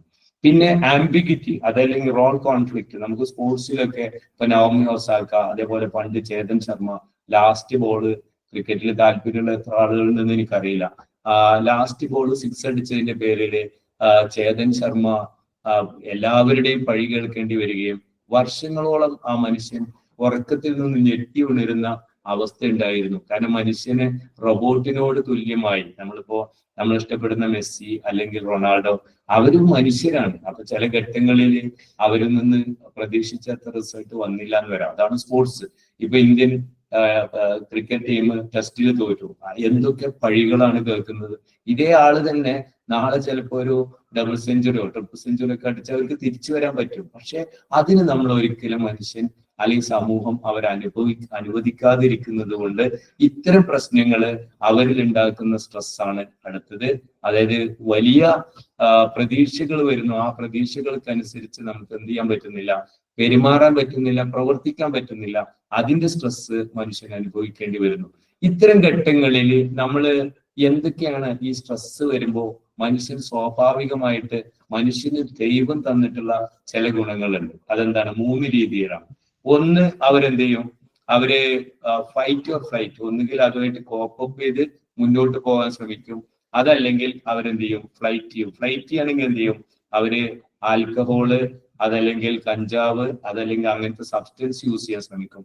മൂന്നാമത്തെ ഒരു മെത്തേഡ് എന്ന് പറയുന്നത് 3 ഫേസ് ആയിട്ട് അതുമായിട്ട് അക്കസ്റ്റംഡ് ആവുക എന്നുള്ളതാണ്. എന്താണ് 3 ഫേസ്? ഒന്ന്, ഇങ്ങനെ ഒരു പ്രശ്നം വരാനുണ്ട്, എനിക്ക് സാമ്പത്തികമായ പ്രശ്നമുണ്ട്, അപ്പൊ കടം വാങ്ങിയ ആളുകൾ എന്റെ വീട്ടിലേക്ക് വരാൻ സാധ്യതയുണ്ട്. ഫസ്റ്റ് അലാമാണ്. സെക്കൻഡ്, അതിനെ പ്രതിരോധിക്കാൻ, നുണ പറഞ്ഞിട്ടോ അല്ലെങ്കിൽ വീട്ടിൽ നിന്ന് മാറി നിന്നിട്ടോ അതിനെ പ്രതിരോധിക്കാൻ ശ്രമിക്കും. തേർഡ് എന്താണ്? എക്സോഷൻ. ഇനിയിപ്പോ എന്ത് തെറി പറഞ്ഞാലും പ്രശ്നമില്ല, ഞാനതങ്ങ് സഹിക്കുക, അങ്ങനെ കോപ്പപ്പ് ചെയ്യാൻ വേണ്ടി ശ്രമിക്കും. ഇതൊരു പിന്നെ ഫൈറ്റ് ഓർ ഫ്ലൈറ്റ് ആറ്റിറ്റ്യൂഡിന്റെ ഭാഗമാണ്. രണ്ടാമത്തത് ടെൻഡ് ആൻഡ് ബി ഫ്രണ്ട് എന്ന് പറയും. ടെൻഡ് ആൻഡ് ബി ഫ്രണ്ട് എന്ന് പറയുമ്പോൾ നമ്മൾ വേറൊരാളുമായി ബന്ധത്തിന് ഒരു കൂടുതൽ ക്ലോസ് റിലേഷൻഷിപ്പിലേക്ക് പോയിട്ട് ഇത്തരം സ്ട്രെസ്സുകളെ, അതാണ് എക്സ്ട്രാ മറിറ്റൽ റിലേഷൻസ്. ഭർത്താവ് ഭാര്യ അറിയാതെ ഭാര്യയ്ക്ക് വേറൊരു ബന്ധം ഉണ്ടാകുക, അല്ലെങ്കിൽ ഭർത്താവിന് വേറെ റിലേഷൻ. അതിപ്പോ 40-50% കുടുംബങ്ങളിലും ഈ എക്സ്ട്രാ മറിറ്റൽ റിലേഷൻസ് ഒരു വാസ്തവമാണ്. ഇത് പിന്നെ ഇതിന്റെ ഒരു കാരണത്തിലേക്ക് നമ്മൾ നോക്കുമ്പോൾ ഏതെങ്കിലും തരത്തിലുള്ള സ്ട്രെസ്സാണ് ഇതിലേക്ക് എത്തിക്കുന്നത് എന്ന് നമുക്ക് മനസ്സിലാക്കാൻ പറ്റും. പിന്നെ സ്ട്രെസ് ഉണ്ടാക്കുന്ന വേറൊരു സംഗതിയാണ് പോസ്റ്റ് റിട്ടയർമെന്റ്, എസ്പെഷ്യലി നേഴ്സസ് ഒക്കെ. നേഴ്സിംഗ് ജോബില് ആദ്യത്തെ പ്രൊമോഷൻ ആയി കഴിഞ്ഞു കഴിഞ്ഞാൽ സത്യത്തിൽ അവര് റിട്ടയർമെന്റ് തുടങ്ങിയാണ്. പിന്നെ അവർ കമാൻഡ് ചെയ്യുക, അവർ പണിയെടുക്കുന്നില്ല. കാരണം ഇഷ്ടംപോലെ സമയവും അവരുടെ ഈഗോ വർക്കിംഗ് മാത്രമാണ് നടക്കുന്നത്. തീർച്ചയായിട്ടും ഇങ്ങനെ എല്ലാവരെയും മെക്കെട്ട് കയറി റിട്ടയർ ചെയ്യുമ്പോൾ ഇവർക്ക് ഭരിക്കാൻ ആളെ കിട്ടാതിരിക്കുമ്പോൾ ഇവർക്ക് സ്ട്രെസ് ഉണ്ടാവാറുണ്ട്. അതേപോലെ പോലീസ് ഡിപ്പാർട്ട്മെന്റിൽ നിന്ന് വലിയ പൊസിഷനിൽ നിന്ന് എപ്പോഴും മറ്റുള്ളവരെ ഡിക്റ്റേറ്റ് ചെയ്തുകൊണ്ട് ജീവിതം നയിച്ച ആളുകൾക്ക് റിട്ടയർമെന്റിന് ശേഷം ഭയങ്കരമായിട്ടുള്ള സ്ട്രെസ്സസ് ഉണ്ടാവുന്നുണ്ട്. ഈ കോവിഡിന്റെ കാലഘട്ടത്തിൽ ആദ്യം ഗവൺമെന്റ് കൊണ്ടുവന്നത് 65 വയസ്സായ ആളുകൾ വീട്ടിൽ നിന്ന് പുറത്തിറങ്ങരുതെന്നാണ്. 65 വയസ്സായ ആളുകൾ വീട്ടിലിരിക്കുമ്പോഴാണ് യഥാർത്ഥത്തിൽ പാർട്ണർക്ക് ഈ മനുഷ്യന്റെ ബുദ്ധിമുട്ടും ശല്യമൊക്കെ മനസ്സിലാവുന്നത്. അപ്പൊ വീട്ടിൽ പ്രശ്നങ്ങൾ ഉണ്ടാവും. അതായിരുന്നു അന്നത്തെ ഏറ്റവും വലിയ പ്രശ്നം. കോവിഡ് കാലത്ത് കൗൺസിലിങ്ങിലൂടെയാണ് ഞാൻ 21 ലക്ഷത്തിന്റെ ടാറ്റ ഹാരിയർ വാങ്ങിയത്. കാരണം എന്താണ്? ഇത്തരത്തിലുള്ള പ്രശ്നങ്ങളായിരുന്നു കൂടുതൽ. കാരണം വീട്ടിൽ ആളുകൾ ഇരിക്കുമ്പോൾ അവർക്ക് പരസ്പരം മാനേജ് ചെയ്യാൻ പറ്റാത്തതിന്റെ പ്രശ്നങ്ങൾ അന്ന് വളരെ കൂടുതലായിരുന്നു. 10ാമത്തെ സ്ട്രെസ് ഉണ്ടാക്കുന്ന കാരണം എന്ന് പറയുന്നത് അൺഎംപ്ലോയ്മെന്റ് ആണ്. അതായത് ജോലി ഇല്ലെങ്കിൽ തീർച്ചയായിട്ടും മനുഷ്യന്റെ ജീവിതത്തിൽ ലൈഫ് ബാലൻസ് ചെയ്ത് പോകണമെങ്കിൽ നമുക്ക് ഫാമിലി സന്തോഷകരമായി നിൽക്കണം. അതിന് നമുക്ക് പിന്നെ ഫാമിലി സന്തോഷമായിട്ട് നിൽക്കണമെങ്കിൽ കയ്യിൽ ക്യാഷ് വേണം, ആരോഗ്യം വേണം, മനസ്സെത്തുന്നിടത്ത് ശരീരമെത്തണം, അതേപോലെ സമൂഹത്തിനിടയിൽ ഒരു നിലവിലും വേണം, നമുക്ക് ജീവിക്കാൻ സ്വന്തം കാലിൽ നിൽക്കാൻ ഒരു കരിയർ വേണം. അപ്പൊ ഇതൊക്കെ കൂടി ഇല്ലെങ്കിൽ, ഇതിൽ ഏതിനെങ്കിലും ഒന്നിന് കുറവുണ്ടെങ്കിൽ നമുക്ക് തീർച്ചയായിട്ടും നമ്മുടെ ജീവിതമാകുന്ന വഞ്ചി മുന്നോട്ട് കൊണ്ടുപോകാൻ വലിയ ബുദ്ധിമുട്ടാണ്. 11ാമത്തെ പ്രശ്നം നമ്മുടെ ജോലിയും നമ്മുടെ പിന്നെ കുടുംബ പശ്ചാത്തലവും കൂടി യോജിച്ചു പോകാൻ പറ്റാത്ത അവസ്ഥ. അത് തീർച്ചയായിട്ടും പുരുഷന്മാർക്ക് വരാറുണ്ട്, അതേപോലെ സ്ത്രീകൾക്കും വരാറുണ്ട്. വർക്കിംഗ് വിമനെ സംബന്ധിച്ചിടത്തോളം നമ്മൾ എത്ര ഫെമിനിസം ഒക്കെ പറഞ്ഞു കഴിഞ്ഞാലും ചില കാര്യങ്ങളൊക്കെ ഭാര്യ തന്നെ ചെയ്യേണ്ടതുണ്ട്, അത് അല്ലെങ്കിൽ സ്ത്രീ ചെയ്യേണ്ടതുണ്ട്. അടുക്കള അവൾ തന്നെ നോക്കേണ്ടതുണ്ട്, മറ്റു ചില കാര്യങ്ങൾ അവളുടെ ഉത്തരവാദിത്തമാണ് എന്ന് വിശ്വസിക്കുന്ന ഒരു പക്ഷേ ഒരു തലമുറയും കൂടി കഴിഞ്ഞ ആ വിശ്വാസവും ആ രീതിയൊക്കെ മാറിയെന്ന് വരാം. പക്ഷെ ഇപ്പോഴും അതിന്റെ ഭവിഷ്യത്ത് അനുഭവിക്കുന്ന കുറെ സ്ത്രീകളുണ്ട്. അപ്പൊ അവര് ഈ പിന്നെ റെയിൽവേ സ്റ്റേഷനിലൊക്കെ നിങ്ങൾ പോയി കഴിഞ്ഞാൽ, ട്രെയിനിലൊക്കെ നിങ്ങൾ ഈവനിങ് ട്രെയിനിൽ പോയി വരുമ്പോൾ നിങ്ങൾക്ക് പല സ്ഥലത്തും മനസ്സിലാക്കാൻ പറ്റും. അവര് ഈ പിന്നെ പാസഞ്ചർ ട്രെയിനിൽ ഇരുന്നു കൊണ്ട് അവിടെ പച്ചക്കറി വാങ്ങി അത് വൃത്തിയാക്കുകയും അത് മുറിക്കുകയും ഒക്കെ ചെയ്യുന്നത്. കാരണം അവർക്ക് ശരിക്കും ജീവിക്കാൻ സമയം കിട്ടുന്നില്ല.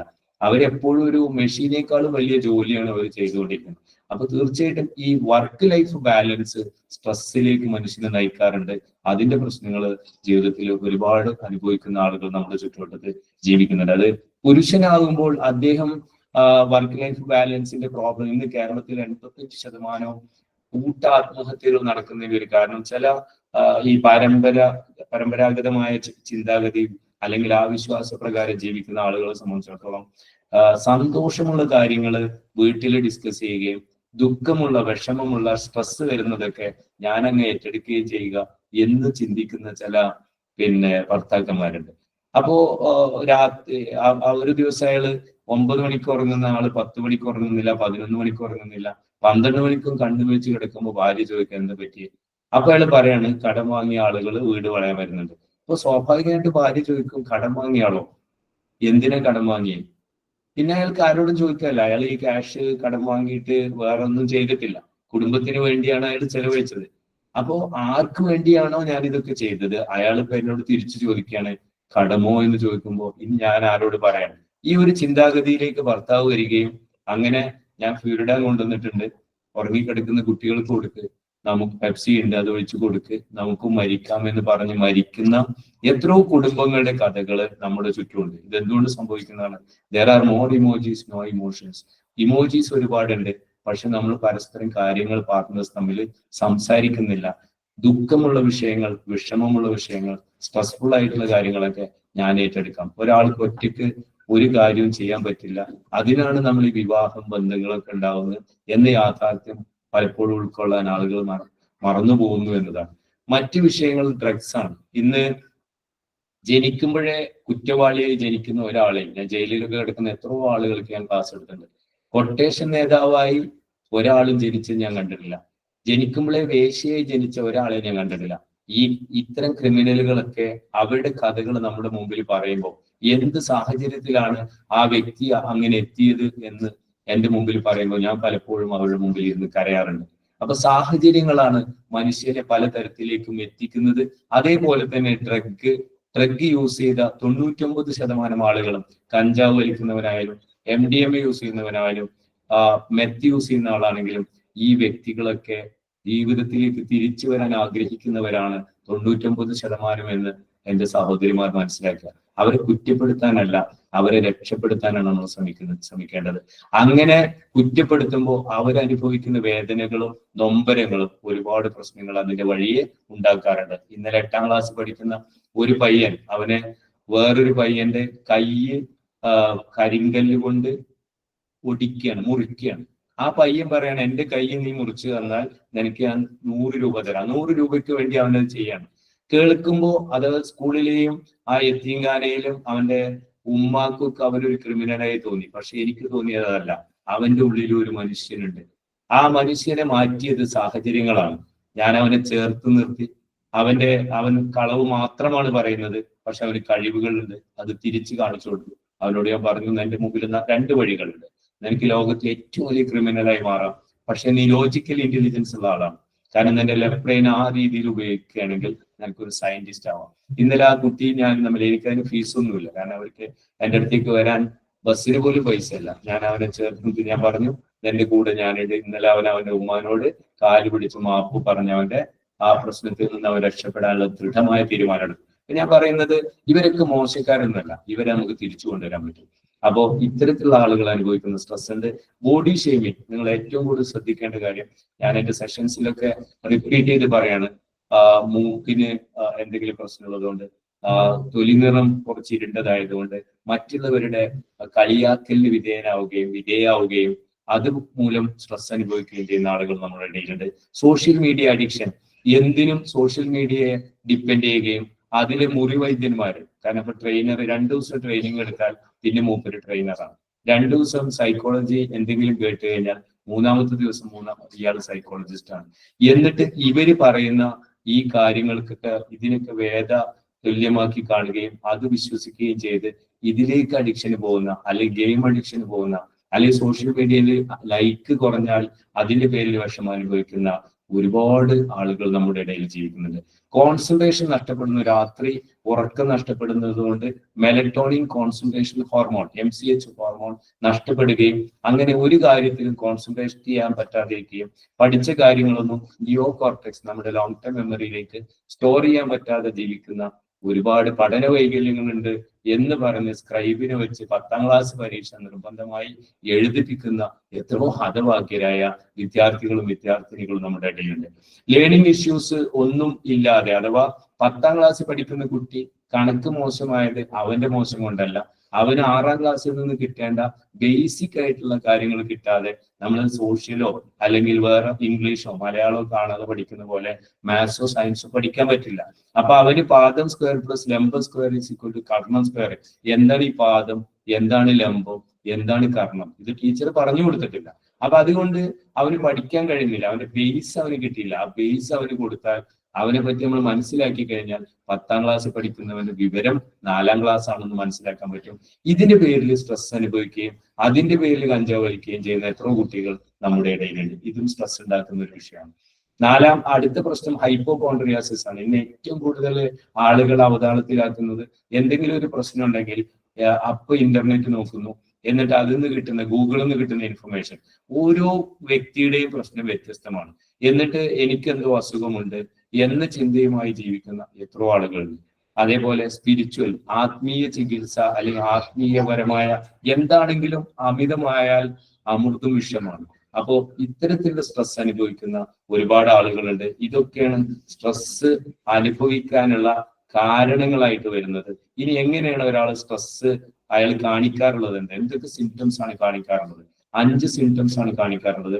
ഏറ്റവും പ്രധാനപ്പെട്ട സിംറ്റം എന്ന് പറയുന്നത് ആങ്കർ ആണ്, ദേഷ്യമാണ്. രണ്ടാമത്തേത് ഡിപ്രഷനാണ്. 3 GAD ആണ്, ജനറൽ ആങ്സൈറ്റി ഡിസോർഡർ എന്ന് പറയും. 4 സൂസൈഡ് തോട്ട്, എപ്പോഴും പിന്നെ ആത്മഹത്യയെ കുറിച്ച് ചിന്തിക്കുക എന്നുള്ളതാണ്. 5 സീജ് മെന്റാലിറ്റി, ഈ ലോകം മുഴുവൻ എനിക്കെതിരാണ് എന്ന ഫീലിംഗിലൂടെ ജീവിക്കുകയാണ്. ഒരു ആങ്കർ എങ്ങനെയാണ് മാനേജ് ചെയ്യേണ്ടത്? ഇതൊക്കെ ഡീറ്റെയിൽ ആയിട്ട് പറയേണ്ട കാര്യങ്ങളാണ്. സമയത്തിന്റെ കുറവുകൊണ്ട് ഞാൻ ഒന്ന് ഫാസ്റ്റായി പറഞ്ഞു നിർത്തുകയാണ്. ആങ്കർ മാനേജ് ചെയ്യേണ്ട 5 D ഇതാണ്. 5 D എന്ന് പറഞ്ഞാൽ ഡിസ്റ്റൻസ്. നമ്മൾ ദേഷ്യം വരുന്ന ഒരു സാഹചര്യം ഉണ്ടാവുമ്പോൾ അവിടുന്ന് അങ്ങോട്ട് മാറി നിൽക്കുക. ഡിസ്ട്രാക്ട്, നിങ്ങൾ ഒന്നുകിൽ 1 മുതൽ 10 വരെ എണ്ണുക, അല്ലെങ്കിൽ നിങ്ങൾ നിങ്ങളുടെ സുഹൃത്തിനെ ഫോൺ ചെയ്യുക, അല്ലെങ്കിൽ നിങ്ങൾ വല്ല മ്യൂസിക്കും കേൾക്കാൻ തുടങ്ങിയ എന്താണോ ദേഷ്യം ഉണ്ടാക്കുന്ന സംഗതി അതിനെ ഒന്ന് തടസ്സപ്പെടുത്താൻ ശ്രമിക്കുക. ധാരാളം വെള്ളം കുടിക്കുക, ഡ്രിങ്ക് വാട്ടർ. ഡീപ് ബ്രീത്തിങ്ങിലേക്ക് പോവുക. 5ാമത്തെ D എന്ന് പറയുന്നത് നിങ്ങൾ കുറ്റം പറയാത്ത ഒരാളോട് നിങ്ങളുടെ കാര്യങ്ങൾ സംസാരിക്കുക. ഇങ്ങനെ 5 Dയിലൂടെ ഒരു പരിധി വരെ നമുക്ക് എന്ത് ചെയ്യാൻ പറ്റും? നമ്മുടെ ദേശത്തെ മാറ്റാൻ പറ്റും. 2ാമത്തെ പ്രശ്നം ഡിപ്രഷനാണ്. ഡിപ്രഷൻ എനിക്കറിയില്ല നിങ്ങൾക്ക് എത്ര പേർക്ക് അതിന്റെ ഗ്രാവിറ്റിയെ കുറിച്ച് ബോധ്യമുണ്ടെന്ന്.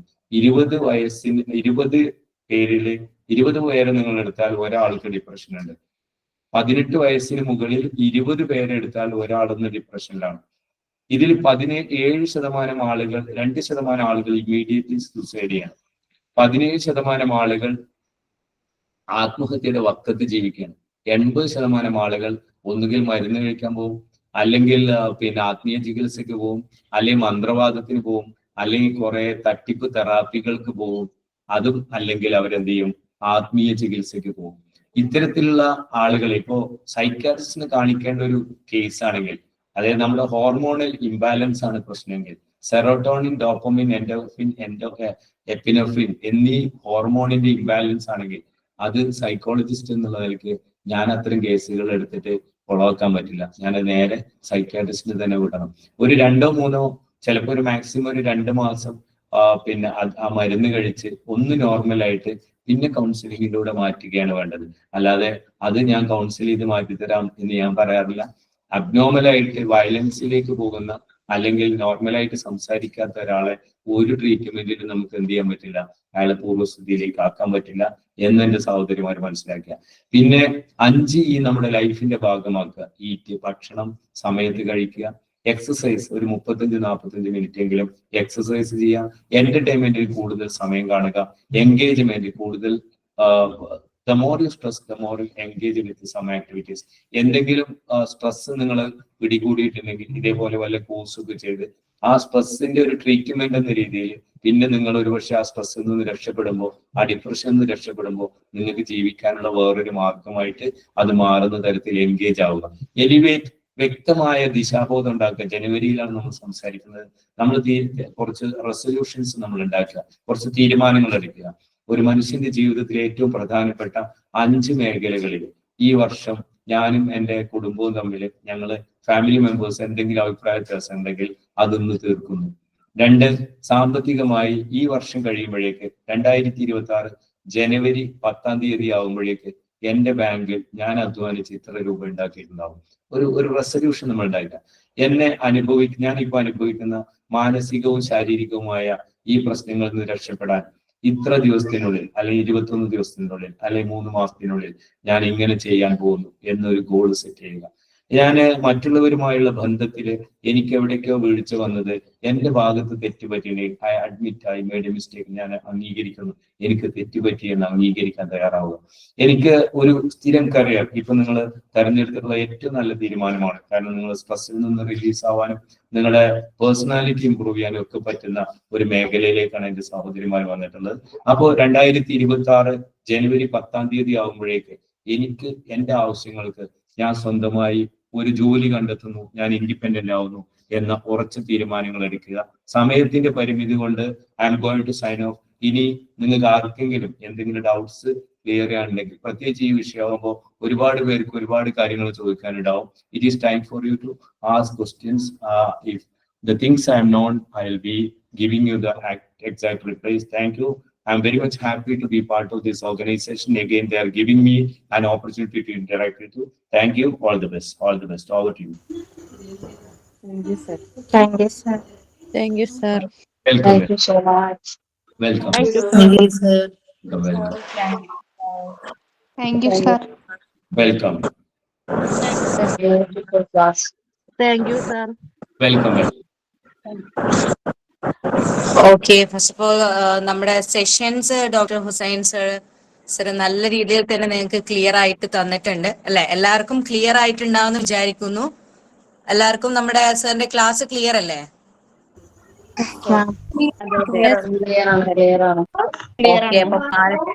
ഓക്കെ, മാനസിക സംഘർഷങ്ങളെ എങ്ങനെ ഓവർകം ചെയ്യാം, ഓക്കെ, നല്ല രീതിയിൽ അതെങ്ങനെ ഓവർകം ചെയ്യാം, നിങ്ങളുടെ സ്ട്രെസ് എങ്ങനെ റിലീഫ് ചെയ്യാം, ഫിനാൻഷ്യലി ഇൻഡിപെൻഡന്റ് ആവുന്നതിന്റെ ഇമ്പോർട്ടൻസും കാര്യങ്ങളും ഒക്കെ, നമ്മുടെ കരിയർ ഡെവലപ്മെന്റിനെ കുറിച്ച് എല്ലാം ഒരു ഓവറോൾ വ്യൂ നമുക്ക് ഇത്രയും ഒരു ചുരുങ്ങിയ സമയത്തിനുള്ളിൽ സാർ തന്നിട്ടുണ്ട്. അപ്പൊ നിങ്ങൾക്ക് ഡൗട്ട്സ് ചോദിക്കാനുള്ളൊരു ടൈമും കൂടിയാണ് ഇപ്പൊ സാർ തന്നിട്ടുള്ളത്. നിങ്ങൾക്ക് എന്ത് ഡൗട്ട്സ് വേണമെങ്കിലും സാറിനോട് ചോദിക്കാവുന്നതാണ്.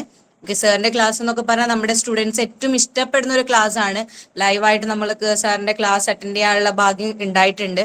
ഓക്കെ, അപ്പൊ അതുപോലെ തന്നെ ഹൈലി പെയ്ഡ് ആയിട്ടുള്ള ഇന്റർനാഷണലി സർട്ടിഫൈഡ് ആയിട്ടുള്ള ഒരു സൈക്കോളജിസ്റ്റ് ആണ്. അപ്പൊ സാറിന്റെ ക്ലാസ് നിങ്ങൾക്ക് വേണ്ടി ഒരുക്കിയതും നിങ്ങൾക്ക് അത് അത്രയും യൂസ്ഫുൾ ആവട്ടെ, സാറിന്റെ വാക്കുകളും കാര്യങ്ങളും നിങ്ങൾ സെൽഫ് മോട്ടിവേറ്റഡ് ആവാനും കോൺഫിഡൻസ് ലെവൽ ബൂസ്റ്റ് ചെയ്യുന്ന രീതിയിൽ തന്നെയാണ് നമ്മൾ ഈ ഒരു ക്ലാസ് അറേഞ്ച് ചെയ്യുന്നത്. സോ ഈ ഒരു ടൈം എന്ന് പറയുന്നത് നിങ്ങൾക്ക് ക്വസ്റ്റ്യൻസ് ചോദിക്കാനുള്ള ഒരു അവസരമാണ്. സോ ആരും മടിക്കണ്ട, ധൈര്യമായിട്ട് എന്ത് ഡൗട്ട്സ് ഉണ്ടെങ്കിലും ക്ലാസ്സിനെ കുറിച്ച് സാറിനോട് ചോദിക്കാം. ഓക്കെ, 2-3 പേര് എന്നോട് ചാറ്റ് ബോക്സിൽ വന്നിട്ടുണ്ട്. അൻഷിത എന്തോ പറയാൻ പോകുന്നു. So you can ask Anshitha. Let me see. Sir, അത് സമയത്ത് സാർ ക്ലാസ് എടുത്തുകൊണ്ടിരിക്കുമ്പോൾ ഒരു സംശയം വന്നിരുന്നു. ചോദിച്ചോളൂ. അത് പിന്നെ അപ്പൊ സാറ് പറഞ്ഞില്ലേ, മാരീഡ് ആയി കഴിഞ്ഞു കഴിഞ്ഞാല് നമുക്ക് ഒരുപാട് ഡിപ്രഷൻ വരുന്നുണ്ട്. അപ്പോ അതിൽ നിന്ന് ഓവർകം ചെയ്യാൻ വേണ്ടിയിട്ട് ഇപ്പൊ ഫിനാൻഷ്യലി ഡിപ്പെൻഡന്റ് ആവാനും അങ്ങനെ കുറച്ച് കാര്യങ്ങൾ പറഞ്ഞില്ല. അപ്പൊ അവിടെ കുറച്ചൊരു ക്ലിയർ ആവാത്തൊരു പ്രശ്നം വന്നിക്കണം, അങ്ങനെ ചോദിച്ചതായിരുന്നു.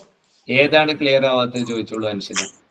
അൻഷിത ചോദിക്കുന്നു മറ്റുള്ളവരുടെയും ഉള്ളിൽ ഡൗട്ട് ആവും, അപ്പൊ അത് അപൂർണമായി നിൽക്കും. ഏതാണ് ക്ലിയർ ആവാത്തത് ചോദിച്ചോളൂ. അൺകോൺഷ്യസ് മൈൻഡിൽ വരുന്നതില്ലേ? യെസ്. അപ്പോ ഓക്കെ, അത് മനസ്സിലായില്ല എന്നാണോ? ഓക്കെ, ഇനിയിപ്പോ എത്ര സമയമുണ്ട് മാഡം? ആങ്കർ മഞ്ജു, എത്ര സമയമുണ്ട്? കണ്ടിന്യൂ ചെയ്തോളൂ, 10 മിനിറ്റ്സ് കൂടി നമുക്കുണ്ട്. അതായത് അൻഷി, എന്റെ അടുത്ത് ഇതേപോലെ ഒരു എക്സ്പീരിയൻസ് വരാണ്. Husband wife. പ്രശ്നം എന്താന്ന് വെച്ചാൽ they love each other but they can't go on living together because അമ്മായിമ്മയുടെ പ്രശ്നം. അവർക്ക് പരസ്പരം ഭയങ്കര ഇഷ്ടമാണ്, പക്ഷെ അവർക്ക് ഒന്നിച്ച് ജീവിക്കാൻ പറ്റില്ല. അമ്മായിമ്മയുടെ പ്രശ്നം. അപ്പൊ ഞാൻ ചോദിച്ചു, അമ്മായിമ്മക്ക് എത്ര പ്രായമുണ്ട്? 46 വയസ്സ്. കാണാൻ എങ്ങനെയാണ്? സുന്ദരിയാണ്. പിന്നെ വാപ്പ മരിച്ചുപോയി. എത്ര കാലം മുമ്പ്? 23 വർഷം മുമ്പ് മരിച്ചുപോയി. അവര് എങ്ങനെ സാമ്പത്തികമായിട്ട്, ഞങ്ങളുടെ നാട്ടിലെ ഏറ്റവും സാമ്പത്തിക സ്ഥിതിയുള്ള വീടാണ്. അപ്പൊ ഞാൻ അവരോട് ചോദിച്ചു, ഒളിഞ്ഞു നോക്കാറുണ്ടോ? ഉണ്ട്. നിങ്ങൾ സംസാരിക്കുമ്പോൾ ഉമ്മാക്ക് പ്രശ്നം ഉണ്ടാവാറുണ്ടോ? ഉണ്ട്. നിങ്ങൾ ടൂർ പോവാണെന്ന് പറയുമ്പോൾ ഉമ്മാനെ ഹോസ്പിറ്റലിൽ ആക്കേണ്ടി വരാറുണ്ടോ? ഉണ്ട്. എന്താണ് പ്രശ്നമെന്ന് നിനക്ക് മനസ്സിലായോ? ഇല്ല. ഇത് മനസ്സിലാവണമെങ്കിൽ നീ ഇങ്ങനെ ഒരു സാഹചര്യത്തിലൂടെ ജീവിക്കണം. മോളെ 46 വയസ്സിൽ ഒരു പെൺകുട്ടി, ഒരു സ്ത്രീ ഒരിക്കലും മെനോപോസിലേക്ക് വരുന്നില്ല. ഒരു മനുഷ്യന്റെ ജീവിതത്തിൽ ഏറ്റവും പ്രധാനപ്പെട്ട കാര്യങ്ങളാണ്: 1 ഫുഡ്, 2 ക്ലോത്ത്, 3 ഷെൽട്ടർ. ഈ 3 സാധനം ഉണ്ടായാൽ സപ്രസ് ചെയ്യാൻ പറ്റാത്ത ഒരു സംഗതിയാണ്. ഭക്ഷണമില്ലാത്തവനെ സംബന്ധിച്ചിടത്തോളം ഭക്ഷണമില്ലാത്തവന് ആദ്യത്തെ പ്രാധാന്യം ഭക്ഷണമാവും. വസ്ത്രമില്ലാത്തവന് രണ്ടാമത്തെ പ്രാധാന്യം വസ്ത്രമാവും. വീടില്ലാത്തവന്റെ ജീവിതത്തിലെ ഏറ്റവും വലിയ സ്വപ്നം വീടാവും. പക്ഷെ ഇത് 3 ഉണ്ടെങ്കിൽ ആ മനുഷ്യന് പിന്നെ അത്യാവശ്യമായിട്ടുള്ള സംഗതിയാണ് സെക്സ്. കഴിഞ്ഞ 23 വർഷമായിട്ട് ഇത്രയും സുന്ദരിയായ ഒരു സ്ത്രീ ഇങ്ങനെ വിധവയായിട്ട് ജീവിക്കുമ്പോൾ അവരുടെ ലൈഫിൽ ഒരുപാട് സംഗതികൾ അവർ സപ്രസ് ചെയ്തിട്ടുണ്ട്. ഈ മകന്റെ മുഖത്തേക്ക് നോക്കിയിട്ട് വേറൊരു വിവാഹത്തെ കുറിച്ച് ചിന്തിക്കാൻ ആ ഉമ്മക്ക് കഴിഞ്ഞില്ല. അങ്ങനെ ഒരു വാശിയോടുകൂടി മകനെ വളർത്തി വലുതാക്കി അവനെ കല്യാണം കഴിപ്പിച്ച് ആ ഒരു ചാപ്റ്റർ ക്ലോസ് ചെയ്യുമ്പോൾ ഉമ്മാനോട് ചോദിക്കുന്ന ഒരു ചോദ്യമുണ്ട്: വാട്ട് നെക്സ്റ്റ്? ഞാൻ അടുത്ത എന്താണ്? ഞാൻ ആർക്ക് വേണ്ടിയാണ് എന്റെ ലൈഫ് സാക്രിഫൈസ് ചെയ്തത്? What is the role I'm going to do in my life? ഞാൻ ഈ സമയത്ത് എന്തായിരുന്നു? ഇപ്പോഴും അവർക്ക് യൗവനം കാത്ത് അവരുടെ കയ്യിലുണ്ട്. ഇതിനെന്ത് ചെയ്യാൻ പറ്റും? ആ പെൺകുട്ടി സൈക്കോളജിസ്റ്റ് ആണ്. അവൾ എന്നോട് പറഞ്ഞു, സാർ എന്നോട് പൊറുക്കണം. ഞാൻ പറഞ്ഞു, നീ എന്നോട് ഒരു തെറ്റും ചെയ്തിട്ടില്ല. അപ്പോൾ അവള് പറഞ്ഞത് എന്താ വെച്ചാൽ, ഇല്ല സാർ, ഒരു സൈക്കോളജിസ്റ്റ് ആയിട്ട് ഞാൻ ഇവിടെ വരാൻ പാടില്ലായിരുന്നു. ഞാൻ എൻ്റെ ഉമ്മാനേക്കാൾ ഈ അമ്മായിമാനെ സ്നേഹിക്കും. ഇന്ന് അവർ രണ്ട് ഫാമിലിയും ഗൾഫിലാണ്. ഒരു പുരുഷന് ഭാര്യ നഷ്ടപ്പെട്ടാൽ അവനെ കൊണ്ട് കല്യാണം കഴിപ്പിക്കാൻ നമ്മളൊക്കെ വളരെ ധൃതി കൂട്ടും. പക്ഷെ ഒരു സ്ത്രീക്ക് ഭർത്താവിന് നഷ്ടപ്പെട്ടാൽ ആ സ്ത്രീ പിന്നെ എന്നും വിധവയായി ജീവിക്കണം. ഇത് നമ്മുടെ സമൂഹത്തിന്റെ ഒരു ശാപമാണ്. അത് മനസ്സിലാക്കി ഇന്ന് ആ ഉമ്മാക്ക് 2 കുട്ടികളുണ്ട്, ഇവൾക്ക് 2 കുട്ടികളുണ്ട്. ഇവര് 2 ഫാമിലി ആയിട്ട് ഇന്ന് ദുബൈയിൽ സന്തോഷമായിട്ട് ജീവിക്കുന്നു. That is what is lie in subconscious mind. ഇപ്പോ അൻഷിതക്ക് മനസ്സിലായി എനിക്ക് തോന്നുന്നു. Thank you. വെൽക്കം. ഇനി അതേപോലെ ജിയ എന്തോ ചോദിച്ചിട്ടുണ്ട്. ജിയ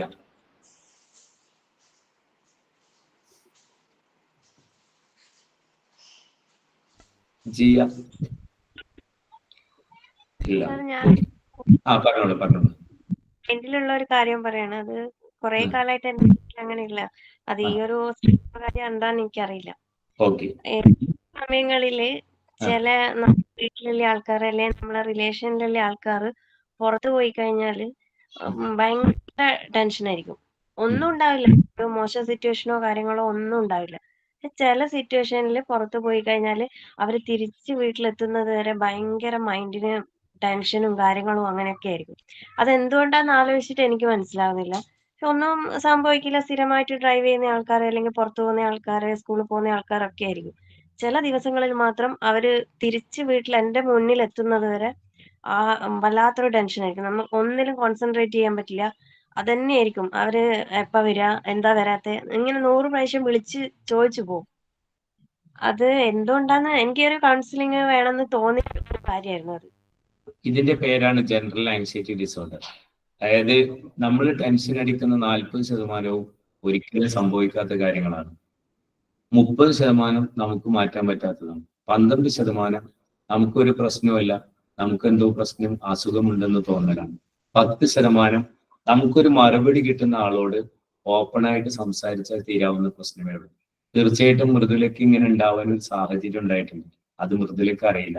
നേരത്തെ അൻഷിത ചോദിച്ച പോലെ നിങ്ങളുടെ സബ് കോൺഷ്യസ് മൈൻഡിൽ ഒരു PTSD റിലേറ്റഡ് ആയിട്ടുള്ള സാധനം കിടക്കുന്നുണ്ട്. അപ്പോ അത്തരത്തിൽ എന്തെങ്കിലും സാഹചര്യങ്ങൾ ഇനി അവർക്ക് സംഭവിക്കുമോ എന്നുള്ള ആ ഒരു സംഗതിയാണ് മൃദുലയെ കൂടുതൽ ആങ്ഷ്യസ് ആക്കുന്നത്. അത് തീർച്ചയായിട്ടും അത് നമ്മൾ അഡ്രസ് ചെയ്തിട്ടില്ലെങ്കിൽ അടുത്തിനി നീ അനുഭവിക്കാൻ പോകുന്നത്, ഞാൻ പേടിപ്പിക്കുകയല്ല, OCD ആണ്, ഒബ്സസീവ് കമ്പൽഷൻ ഡിസോർഡർ. ചെയ്ത കാര്യങ്ങൾ തന്നെ വീണ്ടും ചെയ്യും. പിന്നെ അതിന്റെ അടുത്ത സ്റ്റേജ് എന്ന് പറയുന്നത് ഡിപ്രഷനാണ്. അപ്പോ അത് എത്രയും പെട്ടെന്ന് നല്ല കഴിവുള്ള ഒരു സൈക്കാട്രിസ്റ്റിന്റെ അടുത്ത് പോയി കഴിഞ്ഞാൽ നിങ്ങൾ സിംറ്റംസേ അവർ കേൾക്കുള്ളൂ. അപ്പൊ നിനക്ക് ആന്റി എഴുതും. ആന്റി കുറെ കാലം കഴിച്ചാൽ സെക്സിനോട് താല്പര്യം ഉണ്ടാവില്ല. നിങ്ങൾക്ക് വയറ്റിക് കാർഡ്സ് ഉണ്ടാവും, അതിന് IBD എന്നാ പറയാം. അതിന് മരുന്ന് കഴിച്ചു കഴിഞ്ഞാൽ നിങ്ങൾക്ക് എന്താവും, പിന്നെ IBD കഴിച്ചു കഴിഞ്ഞാല് നമ്മള് പിന്നെ വയറ്റിൽ തഴമ്പുണ്ടാവും. അത് പിന്നെ വേറെ അവസ്ഥയിലേക്ക്. ആൻസിലോറ്റിക് കഴിച്ചു കഴിഞ്ഞാൽ നമ്മൾ വണ്ണം കൂടും. ട്രാങ്കുലൈസർ കഴിക്കുമ്പോൾ നമുക്ക് എന്തുണ്ടാവും, മെമ്മറി ലോസ് വരും. അപ്പൊ ഈ മരുന്നുകളൊന്നും കഴിക്കേണ്ട അസുഖമല്ല അത്. അത് നിങ്ങൾക്ക് ഓപ്പൺ ആയിട്ട് ഏതെങ്കിലും ഒരാളോട് ഇരുന്ന് ഇതിനെക്കുറിച്ച് അറിയണം കേട്ടോ. ഏതെങ്കിലും ക്വാക്കിന്റെ അടുത്ത് പോകരുത്. അറിയുന്ന ഒരാളോട്, നമ്മുടെ വിഷമങ്ങൾ ഒരാളോട് പറഞ്ഞ് അത് 4 ആളോട് പറയുന്ന ആളുടെ അടുത്തല്ല പോകേണ്ടത്. നിങ്ങൾക്ക് സ്വകാര്യമായിട്ട് സംസാരിക്കാൻ പറ്റുന്ന, നിങ്ങൾക്കൊരു മറുപടി തരുന്ന, എന്താണ് നിങ്ങളുടെ പ്രശ്നമെന്നും എന്തുകൊണ്ടാണെന്നും പറഞ്ഞു തന്നിട്ട് പരിഹാരം തരുന്ന ഇഷ്ടംപോലെ കഴിവുള്ള സൈക്കോളജിസ്റ്റ് ഇന്ന് കേരളത്തിലുണ്ട്. അവരാരെങ്കിലും കണ്ടാൽ ആ പ്രോബ്ലത്തിന് സൊല്യൂഷൻ ഗ്യാരണ്ടീഡ് ആണ്. Thank you. ഓക്കെ. അതുപോലെ എന്തെങ്കിലും ഒരു ഇൻസിഡന്റ് കണ്ടാലോ അല്ലെങ്കിൽ കേട്ടാലോ അത് ഞാനുമായിട്ട് റിലേറ്റ് ചെയ്യാനും എനിക്ക് ഭയങ്കര ഇതായിരിക്കും. എന്താന്ന് വെച്ചാൽ ഒരു ആക്സിഡന്റ് ആണെങ്കിൽ തന്നെയും അത് എന്റെ ലൈഫിലുള്ള ആൾക്കാരല്ലേ, ഞാൻ അങ്ങനത്തെ രീതിയിലേക്ക് ഞാനത് കൊണ്ടുപോകും. അതാണ് ഞാൻ പറഞ്ഞ അതിന്റെ ഒരു ഗ്രാവിറ്റി കൂടി വരാനുള്ള സാധ്യത കൂടുതലാണ്. അതാണ് ഇനി അടുത്തത് OCD-യിലേക്ക് വരുമെന്ന് ഞാൻ പറഞ്ഞത്. അപ്പൊ അത് അഡ്രസ് ചെയ്യണം. അത് നിങ്ങൾക്ക് അറിയില്ല, പക്ഷെ അത് അങ്ങനെ ഒരു സംഗതി നിങ്ങളുടെ ഉള്ളിലുണ്ട്. അത് എടുത്തൊഴിവാക്കുന്നതോടുകൂടി, സംസാരിക്കുന്നതോടുകൂടി അതിന് പെർമനന്റ് ആയിട്ടുള്ള സൊല്യൂഷൻ ആവും. Okay sir. Thank you. Sir, പറഞ്ഞോളൂ. ഫാത്തിമ ആദിൽഹ ഒരു ഡൗട്ട് ചോദിച്ചിട്ടുണ്ടായിരുന്നു സർ. ചോദിച്ചോളൂ. അതിൽ ചോദിച്ചോളൂ. സർ, എനിക്ക് പറയാനുള്ളത് ആ എനിക്ക് പേഴ്സണൽ ആയിട്ടുള്ള ഒരു ഇതാണ്.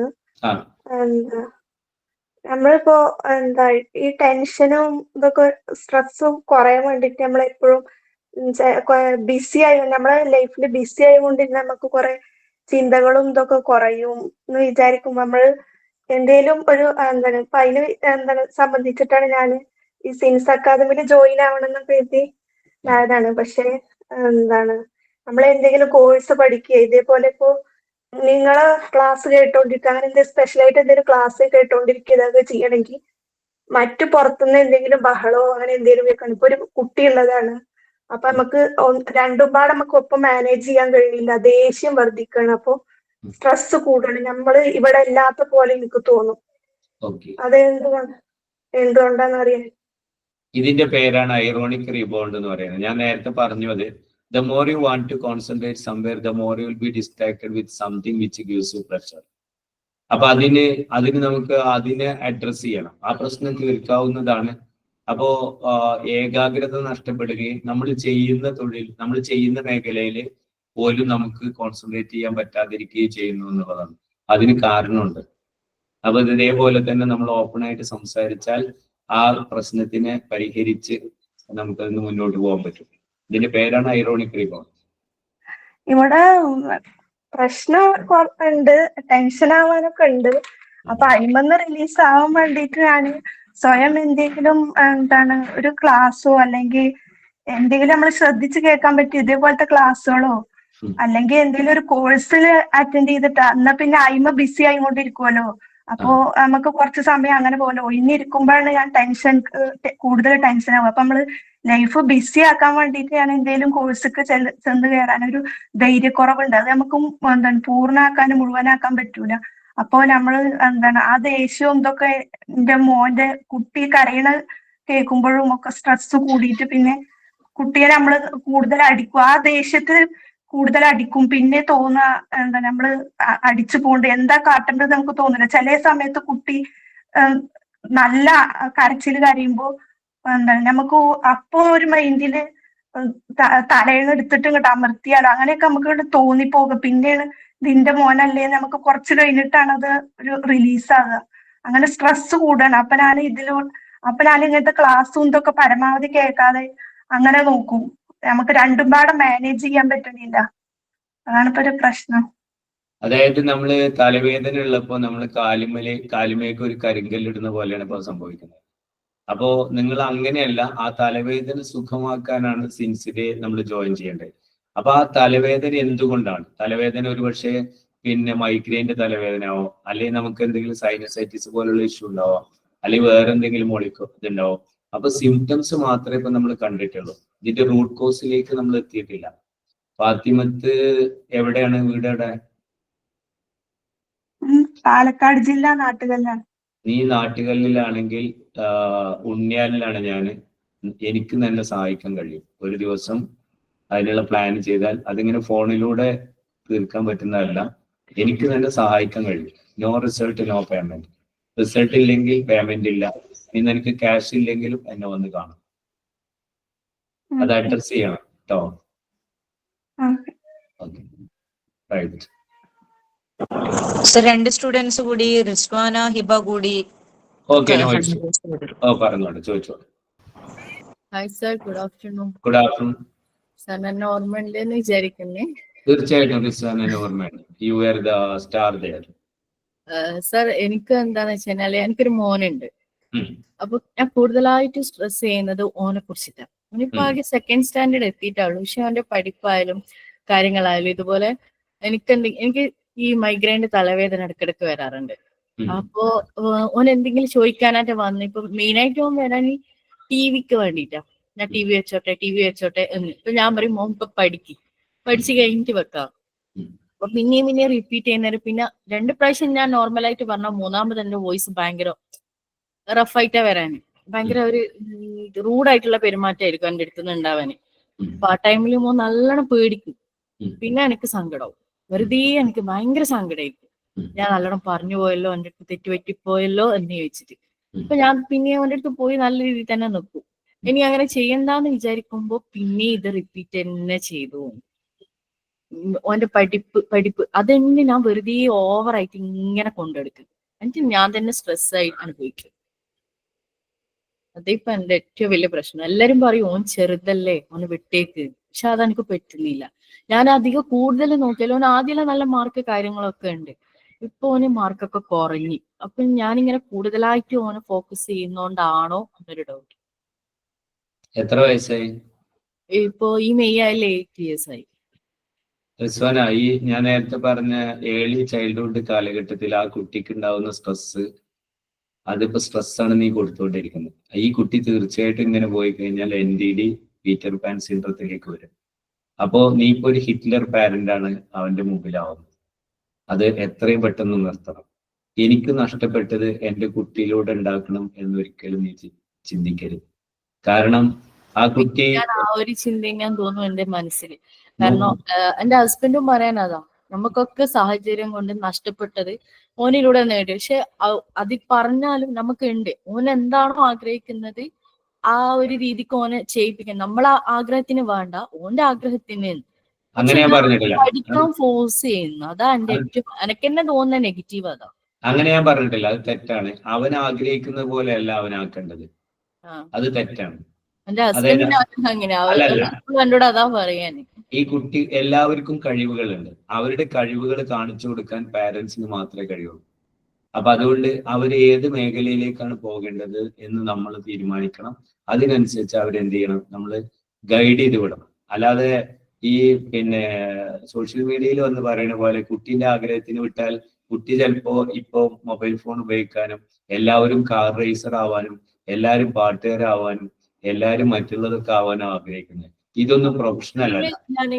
ഞാൻ അതൊക്കെ ഒഴിവാക്കി. മൊബൈല് ആദ്യം ഭയങ്കര അഡിക്റ്റഡ് ആയിരുന്നു. ഇപ്പൊ മൊബൈൽ ഇല്ല. അതിനു വേണ്ടിയിട്ട് ടിവിയിൽ ഇങ്ങനെ എന്തെങ്കിലും കാർട്ടൂൺസ് കാര്യങ്ങൾ കാണാം.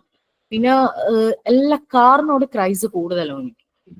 ഈ കാറുകളെ പേര് പറയാ, കാറിന്റെ ഇപ്പൊ ഏത് റോഡിലൂടെ ഏത് കാറ് പോകുന്നേരം അതിന്റെ കമ്പനിയും അത് ഏത് കാറാണെന്നും ഓനിക്കറിയാം. അത് നമ്മൾ അതൊന്നുമല്ല, അതൊക്കെ പാഷനാണ്. നമുക്കൊരു പ്രൊഫഷനാണ് ആദ്യം വേണ്ടത്. ഇപ്പൊ എന്റെ മോന് നല്ല ഫുട്ബോൾ പ്ലെയർ ആണ്, പക്ഷെ അവൻ മെഡിക്കൽ ഡോക്ടറാണ്. ഡോക്ടറായിട്ട് യൂണിവേഴ്സിറ്റിയിലെ പ്ലെയറായി മാറി. അല്ലാതെ അവൻ പ്ലെയർ എന്ന് പറഞ്ഞ് നടന്നു കഴിഞ്ഞാൽ ഇവിടെ എത്ര ആൾക്ക് ഒരു നല്ല പ്ലെയർ ആവാൻ പറ്റും, പ്രത്യേകിച്ച് ഇന്ത്യയിൽ? അപ്പൊ അത് പറഞ്ഞു കൊടുക്കേണ്ടത് അച്ഛനും അമ്മയാണ്. അല്ലാതെ പറഞ്ഞു തരുന്നതൊന്നും അവർക്ക് ഇതൊന്നും അറിയാത്തതുകൊണ്ട് പറഞ്ഞു തരുന്നതാണ്. അതല്ല ശരി. കുട്ടിക്ക് ഗൈഡൻസ് കൊടുക്കണം, പക്ഷെ കുട്ടിക്ക് ഭാരം കൊടുക്കരുത്. കുട്ടിയുടെ ഇൻട്രസ്റ്റ് കണ്ടെത്തണം. ആ ഇൻട്രസ്റ്റിലേക്ക്, അതിന്റെ ബെസ്റ്റിലേക്ക് കൊണ്ടുപോകാൻ ശ്രമിക്കണം. ബേസിക് ആയിട്ടുള്ള മാത്സും സയൻസും കുട്ടി ഇപ്പൊ തന്നെ പഠിക്കണം. അതിന് നമ്മൾ പുഷ് ചെയ്യല്ല ചെയ്യേണ്ടത്, പ്രഷർ ചെയ്യല്ല ചെയ്യേണ്ടത്. അവനെ സ്നേഹത്തിന്റെ ഭാഷയിൽ എന്നെ പേടിപ്പിക്കേണ്ടടുത്ത് കുറച്ച് ചെറുതായിട്ട് പേടിപ്പിച്ച് അങ്ങനെ ചെയ്യേണ്ടത്. അല്ലാതെ നമ്മൾ വിചാരിക്കുന്ന പോലെ ഇപ്പൊ തന്നെ പഠിത്തത്തിൽ 1 മാർക്ക് കുറഞ്ഞു, 2 മാർക്ക് കുറഞ്ഞു, അതൊന്നുമല്ല വിഷയം. അത് ഫ്രീഡം കൊടുക്കുക, പക്ഷെ റൊട്ടീൻ ഉണ്ടാക്കുക. അവരെ ഇത്ര സമയത്ത് പഠിക്കണം, ഇത്ര സമയത്ത് കാര്യങ്ങൾ ചെയ്യണം, അങ്ങനെ റൊട്ടീനൊക്കെ അവന്റെ കൂടെ നിന്നുകൊണ്ട് ചെയ്യുക. അതാണ് ഏറ്റവും നല്ല മാർഗം. അതല്ല കുട്ടീന്റെ ഇഷ്ടത്തിനും വിടരുത്. ഇപ്പൊ നല്ല മൂടാവുമ്പോ ഓന്റെ കൂടെ തന്നെ ഞാനും ഒരു ബുക്ക് എടുത്ത് വെക്കും. അപ്പൊ ഞാനും ഓനും കൂടെ ചെയ്യും. അന്നേരം ഓൻ നല്ലതായിരിക്കും. എനിക്ക് ഈ തലവേദന അങ്ങനെ എന്തെങ്കിലും പ്രശ്നം വന്നു കഴിഞ്ഞാൽ ഇപ്പൊ നേരത്തെ ഒരാൾ പറഞ്ഞിട്ടുള്ള പ്രഷർ ദേശം ഞാൻ കൊടുത്ത ഓന്റെ മേത്തേക്ക്. അത് ചെയ്യരുത്, അത് ചെയ്യരുത്. നമ്മൾ കൺട്രോൾ ചെയ്യും. പിന്നീട് ഇരുന്നിട്ട് ഞാൻ തന്നെ അത് അനുഭവിക്കും. ഭയങ്കരമായിട്ട് എനിക്ക് സ്ട്രെസ് ആയിരിക്കും. പക്ഷെ വേറെ ആരും ഓനെ പറയുന്ന എനിക്ക് ഇഷ്ടമല്ല, ഞാൻ മാത്രം പറയും.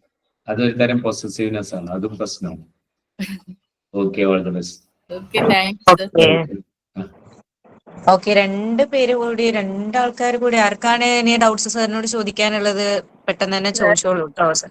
ഹലോ സർ, ആ സ്മിത നമ്മളെ തലശ്ശേരി. ചില സമയത്ത് നമുക്ക് നല്ല ടെൻഷനുള്ള സമയത്ത് ഭയങ്കരമായിട്ട് ഹാർട്ട് എല്ലാവർക്കും ഉണ്ടാവും. ചില സമയം നമുക്ക് കൺട്രോൾ ചെയ്യാൻ പറ്റാത്തവരുണ്ടാവും. പക്ഷെ അത് നിർത്താൻ ശ്വാസം എടുത്ത് വിടുകയും ചെയ്യും. പക്ഷെ അതിനെന്തെങ്കിലും ചെറിയ ടിപ്സ്, വല്ലാത്തൊരു എന്താണ് നമുക്ക് നമ്മള് സെക്കായി പോകുന്ന ഒരവസ്ഥ ഉണ്ടാവില്ലേ, ഇങ്ങനെ ഓവറായിട്ടൊരു ഹാർട്ട് അടിക്കുന്ന പോലെ ഉണ്ടാവും. എന്തുകൊണ്ടാണ് അതെന്തെങ്കിലും ചെറിയ ടിപ്സ് എന്തെങ്കിലും പറഞ്ഞിട്ടുണ്ടെങ്കിൽ. അല്ല, ഇതെന്താന്ന് വെച്ച് കഴിഞ്ഞാല് നമ്മുടെ സ്ട്രെസ് വരുമ്പോ ഞാൻ നേരത്തെ പറഞ്ഞല്ലോ, നമുക്ക് ബയോകെമിക്കൽ, ഫിസിയോളജിക്കൽ, കോഗ്നിറ്റീവ്, ബിഹേവിയറൽ ഈ 4 ചേഞ്ചസ് വരും. അപ്പൊ അലോകാസ്റ്റിക് ലോഡ് കൂടും, നമ്മളെ ഡിഫെൻസീവ് മെക്കാനിസം തകർന്നു പോകും. അതുകൊണ്ടാണ് സ്ട്രെസ് വരുമ്പോൾ ആളുകൾ ഹാർട്ട് അറ്റാക്ക് ഒക്കെ ഉണ്ടാവുന്നു എന്ന് പറയുന്നത്. അപ്പൊ അതിന്റെ ടിപ്സ് എന്ന് പറയുന്നത് ഞാൻ നേരത്തെ പറഞ്ഞ പോലെ 5 ഈ ലൈഫിൽ ഉണ്ടാക്കുക. ഭക്ഷണം സമയത്ത് കഴിക്കുക, എക്സസൈസിന് സമയം കാണുക, mental and physical exercise, entertainment ഉണ്ടാവുക, എൻഡോർഫിൻ കൂടുതൽ പ്രൊഡ്യൂസ് ചെയ്യിക്കുക, അതിനാണ് എന്റർടൈൻമെന്റ്. എൻഗേജ്ഡ് ആവുക, അപ്പൊ കൂടുതൽ എൻഗേജ് ആവാൻ ശ്രമിക്കുക. Then elevate. ഈ വർഷം നമ്മളൊരു ഗോള്, എല്ലാ മേഖലയിലും ഗോള് സെറ്റ് ചെയ്യുക, അതിൽ എൻഗേജ് ആവുക, അങ്ങനെ മുന്നോട്ട് പോവുക. കാരണം സ്ട്രെസ്, പിന്നെ ഞാൻ നേരത്തെ പറഞ്ഞ ഗ്രേറ്റ് സ്ട്രെസ് നിങ്ങൾക്ക് വരുന്നത് കൊണ്ടാണ്. അതായത് നിങ്ങളുടെ കൺട്രോളിൽ അല്ലാത്ത വിഷയങ്ങൾ നമ്മൾ തീർക്കണം എന്നൊരു റിയാലിറ്റി മുമ്പിലുള്ളതാണ് നിങ്ങളുടെ പ്രോബ്ലം. ആ റിയാലിറ്റി നിങ്ങൾ കൂടുതൽ ഉള്ളിലേക്ക് കൊടുക്കുമ്പോൾ എന്താവുന്നു, നിങ്ങളുടെ ഫിസിയോളജിക്കൽ അത് നിങ്ങളെ ബാധിക്കുന്നു എന്നതാണ്. അപ്പൊ നമ്മളെ കൊണ്ട് ചെയ്യാൻ പറ്റാത്ത കാര്യത്തിന് ഫൈറ്റ് ഓർ ഫ്ലൈറ്റ് ആണ്. അപ്പൊ ഫ്ലൈറ്റ് ചെയ്യുമ്പോൾ നമ്മൾ വേറെ മാർഗങ്ങൾ നോക്കും. ഫൈറ്റ് ചെയ്യാൻ നമ്മളെ കൊണ്ട് ഫൈറ്റ് ചെയ്താലും തീരാൻ പറ്റാത്ത കാര്യത്തെ നമുക്കൊന്നും ചെയ്യാൻ പറ്റില്ല. അപ്പൊ അവിടെ ലോജിക്കലായിട്ടുള്ള ഡിസിഷൻസ് എടുക്കുക, എൻഗേജ് ആവുക. ഫിനാൻഷ്യൽ ബർഡൻ ആണെങ്കിൽ ആ ഫിനാൻഷ്യലിനെ നമ്മൾ ഉണ്ടാക്കാൻ വേണ്ടി ശ്രമിക്കുക. അങ്ങനെ നമ്മൾ അക്കസ്റ്റംഡ് ആവാനായി പറ്റും.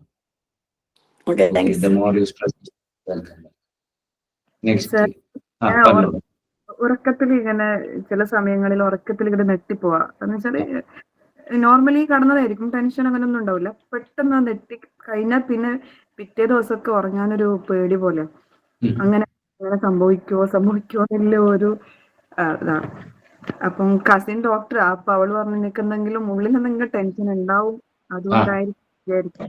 പക്ഷെ അങ്ങനെ ടെൻഷൻ ആയിട്ടൊന്നുമില്ല. ചില സമയത്ത് നട്ടിപ്പോയാൽ പിന്നെ 2-3 ദിവസം ഉറങ്ങാനൊരു പേടി പോലെ. അല്ല, നിങ്ങള് ഇത് ശരിക്കും ആൻസൈറ്റി ഡിസോർഡർ തന്നെയാണ്. അപ്പോ മുമ്പ് ഈ പറഞ്ഞ പോലെ ആരോടും പറയാത്ത എന്തെങ്കിലും സംഭവങ്ങൾ ഉണ്ടായിട്ടുണ്ടെങ്കിൽ അതൊരു കാരണമാവാം. അതല്ലെങ്കിൽ പിന്നെ ഞാൻ പറഞ്ഞ പോലെ നേരത്തെ ഇതിൽ നിന്ന് നിങ്ങൾ രക്ഷപ്പെടാനുള്ള മാർഗങ്ങൾ നിങ്ങൾ ആരായണം. ഉറങ്ങുന്ന സമയത്ത് കുറച്ചൊക്കെ വേറെ രീതിയിലുള്ള കാര്യങ്ങളൊക്കെ ചെയ്യുകയാണെങ്കിൽ കുറച്ചുകൂടി നല്ലതാണ്. അതായത് എന്തെങ്കിലും എക്സസൈസോ കാര്യങ്ങളൊക്കെ. സാർ, എപ്പെങ്കിലും ഏതെങ്കിലും ഒരു ദിവസം അങ്ങനെ ആയി കഴിഞ്ഞിട്ടുണ്ടെങ്കിൽ 2-3 ദിവസം തുടർച്ചയായിട്ട് അങ്ങനെ ഉണ്ടാവും. എപ്പോഴും അതെന്തോ ഒരു സംഗതി നിങ്ങളെ അലട്ടുന്നുണ്ട്, എന്തോ ഉണ്ട്. അതെന്താന്ന് മനസ്സിലായി. ഇപ്പൊ ചേതൻ ശർമ്മയുടെ ഉറക്കത്തിൽ ഞെട്ടിയോണ്ടിരുന്നു എന്ന് ഞാൻ പറഞ്ഞില്ല നേരത്തെ. അപ്പൊ അത് എന്നോ സംഭവിച്ച കാര്യമാണ്. പക്ഷെ അയാൾക്ക് അത് അയാളുടെ ഫോബിയായിട്ട് മാറി എന്ന പോലെ നിങ്ങൾ ചില ഘട്ടങ്ങളിൽ അത് നിങ്ങളിലേക്ക് കയറി വരുന്നു. അതിനു മുമ്പ് എന്തെങ്കിലുമൊക്കെ ആ ദിവസം എന്തെങ്കിലും സംഭവിച്ചിട്ടുണ്ടാവും. അതാണത്. അതെന്താണെന്ന് മനസ്സിലായി. എവിടെയാണ് വീട്? എവിടെ? സാർ, ഞാൻ കാസർഗോഡാണ്. ഓക്കെ. അപ്പൊ ഒന്നുകിൽ ഓൺലൈനിൽ ഇരുന്നാലും എനിക്കത് സഹായിക്കാൻ പറ്റും. നമ്മൾ നോക്കിയിട്ട് പറ, അത്ര സിവിരിറ്റി ഉണ്ടെങ്കിൽ. അല്ല, എന്റെ മൈൻഡിലൊന്നും ഉണ്ടാവില്ല. ഞാൻ ഇങ്ങനെ ഫോണിലൊക്കെ കളിച്ച് റീൽ നോക്കിയിട്ടായിരിക്കും കടന്നിട്ടുണ്ടാവാ. മൈൻഡിൽ ഉണ്ടാവില്ല എന്ന് പറയുന്നത് നമ്മളെ കോൺഷ്യസ് മൈൻഡിലാണ്. നമ്മുടെ സബ് കോൺഷ്യസ് മൈൻഡിലുള്ളതാണ് നമ്മൾ ഡിസ്റ്റർബ് ചെയ്യുക. അതാണ് കണ്ടെത്തുക കേട്ടോ. ഓക്കെ, ആരോ ഒരാള് സാറിന്റെ നമ്പർ, പേഴ്സണൽ നമ്പർ ചോദിച്ചിട്ടുണ്ടായിരുന്നു കേട്ടോ. ഞാൻ ചാറ്റ് ചെയ്തിട്ടുണ്ട്, നമ്പർ ചാറ്റ് ഓക്കെ ബോക്സിൽ ഓക്കെ. അപ്പൊ സാറിന്റെ നമ്പർ വേണ്ടവരെ അവിടുന്ന് ചാറ്റ് ബോക്സിൽ നിന്ന് എടുത്തോളൂ. ഇനി ആർക്കെങ്കിലും ഡൗട്ട്സോ കാര്യങ്ങളോ ക്ലാസ്സിനെ കുറിച്ച് ചോദിക്കാനുണ്ടോ? സാർ നല്ല രീതിയിൽ തന്നെ ക്ലാസ്. ഒരു മിനിറ്റ്. അതായത് പിന്നെ നമ്പർ എന്റെ ഡെയിലി എന്റെ വീഡിയോസും കാര്യങ്ങളും ഡോക്ടർ ഹുസൈൻ മേലാറ്റൂരാണ്. ഇൻസ്റ്റ, ഫേസ്ബുക്ക്, പിന്നെ എല്ലാം ഡോക്ടർ ഹുസൈൻ മേലാറ്റൂരാണ്, ലിങ്ക്ഡിനും ഒക്കെ.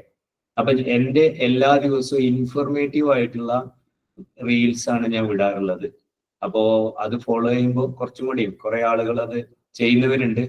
നിങ്ങൾക്ക് ഡോക്ടർ ഹുസൈൻ മേലാറ്റൂർ എന്ന് അടിച്ചാൽ കിട്ടും. ഓക്കെ മാഡം പറഞ്ഞോ. ഫസ്റ്റിനെ ചോദിച്ചു.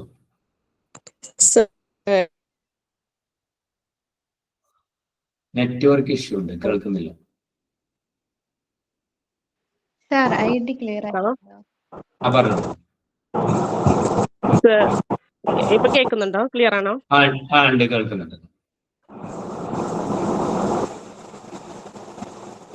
സാറിന്റെ ഐഡി ചോദിക്കുന്നുണ്ട് സാർ ചാറ്റ് ബോക്സിൽ. ഹുസൈൻ മേലാറ്റൂർ, ഡോക്ടർ ഹുസൈൻ മേലാറ്റൂർ ആണ് കേട്ടോ. Doctor Hussain Melattur. Sir ID clear ആയില്ല. ഡോക്ടർ ഹുസൈൻ മേലാറ്റൂർ, അത്ര തന്നെ ഉള്ളൂ.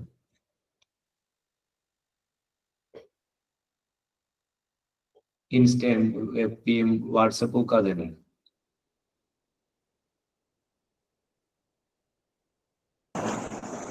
ഓക്കെ, അപ്പം ഇനി ആർക്കും ഡൗട്ട്സോ കാര്യങ്ങളോ ഇല്ലെങ്കിൽ നമ്മുടെ സ്റ്റുഡൻസിന് നമ്മുടെ സാറിന്റെ ക്ലാസ്സിനെ കുറിച്ചുള്ള ഫീഡ്ബാക്ക് പറയുന്നതിന് വേണ്ടിയിട്ട് ഞാൻ വിളിക്കാം. സാർ നല്ല രീതിയിൽ തന്നെ ക്ലാസ് എടുത്തിട്ടുണ്ട്. എല്ലാവർക്കും നമ്മുടെ സ്ട്രെസ്സിനെ കുറിച്ചുള്ള, അതായത് different types of stress, little stress, moderate stress, great stress, എല്ലാ കാര്യങ്ങളും ക്ലിയർ ആയിട്ട് സാർ പറഞ്ഞു തന്നിട്ടുണ്ട്. അത് നിങ്ങൾ എല്ലാവരും നന്നായിട്ട് കേട്ടിട്ടുമുണ്ട്, ക്ലിയർ ആയിട്ട് സാറിന്റെ ക്ലാസ്സുകൾ അറ്റൻഡ് ചെയ്തിട്ടുണ്ട്. എവിടെയും ആരുടെയും ശ്രദ്ധയോ കാര്യങ്ങളോ പോയിട്ടില്ല. ഈ ഒരു 3/4 മണിക്കൂറിന്റെ സെഷൻ സാർ കണ്ടക്ട് ചെയ്തപ്പോഴും നിങ്ങൾ ഇവിടെ ലൈവായിട്ട് ഇരുന്നിട്ടുണ്ട് എന്നതിനുള്ള തെളിവ് തന്നെയാണ് നിങ്ങൾക്ക് വന്നിട്ടുള്ള ഇത്രയും ഡൗട്ട്സുകൾ. ഓക്കെ, അപ്പോൾ അതിൽ വളരെ സന്തോഷം. അപ്പോ ഞാൻ നമ്മുടെ ക്ലാസ് സിൻസ് അക്കാഡമിയുടെ സ്റ്റുഡൻസിൽ നിന്ന് 2-3 സ്റ്റുഡൻസിന് നമ്മുടെ ഫീഡ്ബാക്കും കാര്യങ്ങളും പറയുന്നതിന് വേണ്ടിയിട്ട് സാറിന്റെ ക്ലാസ്സിനെ കുറിച്ചും നമ്മുടെ സിൻസ് അക്കാഡമിയെ കുറിച്ച് സംസാരിക്കുന്നതിനായിട്ട് മുകുൾ ഓൺലൈനിലില്ലേ? Hello Mukul. Okay, Anshitha. Hi. Okay Anshitha, പറഞ്ഞോളൂ. ഞാനിപ്പോ കുറച്ചു മുന്നേ സാറോട് ഒരു സംശയം ചോദിച്ചില്ലയോ? ഹലോ, കേൾക്കുന്നില്ല? സാറ് ക്ലാസ് കൊണ്ട് ഫസ്റ്റത്തത് കുറച്ച് സ്പീഡായിരുന്നു. പിന്നെ അത്യാവശ്യം എല്ലാം മനസ്സിലാക്കി. നമ്മൾക്ക് ഒരുപാട് സ്ട്രെസ് ഉണ്ടെന്ന്, ഏതൊക്കെ സ്ട്രെസ് ആണെന്ന് മനസ്സിലായി. ഓരോരുത്തരുടെ മൈൻഡിൽ എന്തൊക്കെ തരത്തിൽ വരുന്നുണ്ട്. നമ്മൾ ഒരിക്കലും പ്രതീക്ഷിക്കാത്ത രീതിയിലാണ് നമുക്ക് സ്ട്രെസ് വരുന്നത്. ഒരിക്കലും സബ് കോൺഷ്യസ് മൈൻഡിൽ വേറൊരു ചിന്ത വരുന്നുണ്ടെന്ന് നമ്മൾ ആലോചിക്കുന്ന വരെ ഇല്ലല്ലോ. ഇപ്പോൾ ഒരുത്തർ സംശയം ചോദിച്ചില്ലേ, അപ്പോൾ നമുക്ക് തിരിയാത്ത രീതിയിൽ സ്ട്രെസ് വന്നു കഴിഞ്ഞാൽ അതെങ്ങനെ നമുക്ക് മുന്നോട്ട് കൊണ്ടുപോകാൻ വരെ സാർ ക്ലാസ് പറഞ്ഞു തന്നു. അപ്പോൾ എന്തുകൊണ്ട് നമുക്ക് നല്ലപോലെ ശ്രദ്ധിച്ചു കഴിഞ്ഞാൽ ഒരുപാട് മാറ്റങ്ങൾ കൊണ്ടുവരാൻ എന്തെങ്കിലും പറ്റുന്ന എനിക്കൊരു ക്ലാസ് കൊണ്ട് തോന്നുന്നത്. വേറെ സാർ ക്ലാസ് ഒരുപാട് യൂസ്ഫുൾ ആയിട്ടുണ്ടാവും എല്ലാവർക്കും. എനിക്ക് നല്ലൊരു യൂസ്ഫുൾ ആയിരിക്കും. Hello, thank you Anshitha. Thank you so much for your feedback. ഇനി ജിയ ഉണ്ടോ? അല്ലെ ജിയ, മുകുളാണോ? ഓക്കെ മുകുളിനെ കോൾ ചെയ്തിട്ടുണ്ടായി, വിളിച്ചിട്ടുണ്ടായിരുന്നു. മുകുൾ ഓക്കെ, ഫീഡ്ബാക്കും കാര്യങ്ങളും സാറിനെ കുറിച്ചുള്ള ഫീഡ്ബാക്സ് ഒന്ന് അറിയിക്കൂ കേട്ടോ. മുകുൾ റേഞ്ച് ഇഷ്യൂ ഫേസ് ചെയ്യുന്നുണ്ടോ? കേൾക്കുന്നില്ലേ? വൈഫൈ ചെറിയൊരു പ്രശ്നമുണ്ട്. കേൾക്കുന്നില്ലേ? ഇപ്പം കേക്കാം.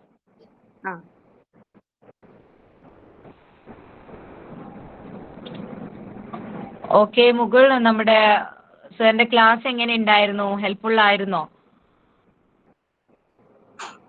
ഹുസൈൻ സാറിന്റെ ക്ലാസ് ഏറ്റവും മികച്ചൊരു ക്ലാസ് ആയിട്ടാണ് എനിക്ക് ഫീൽ ചെയ്തത്.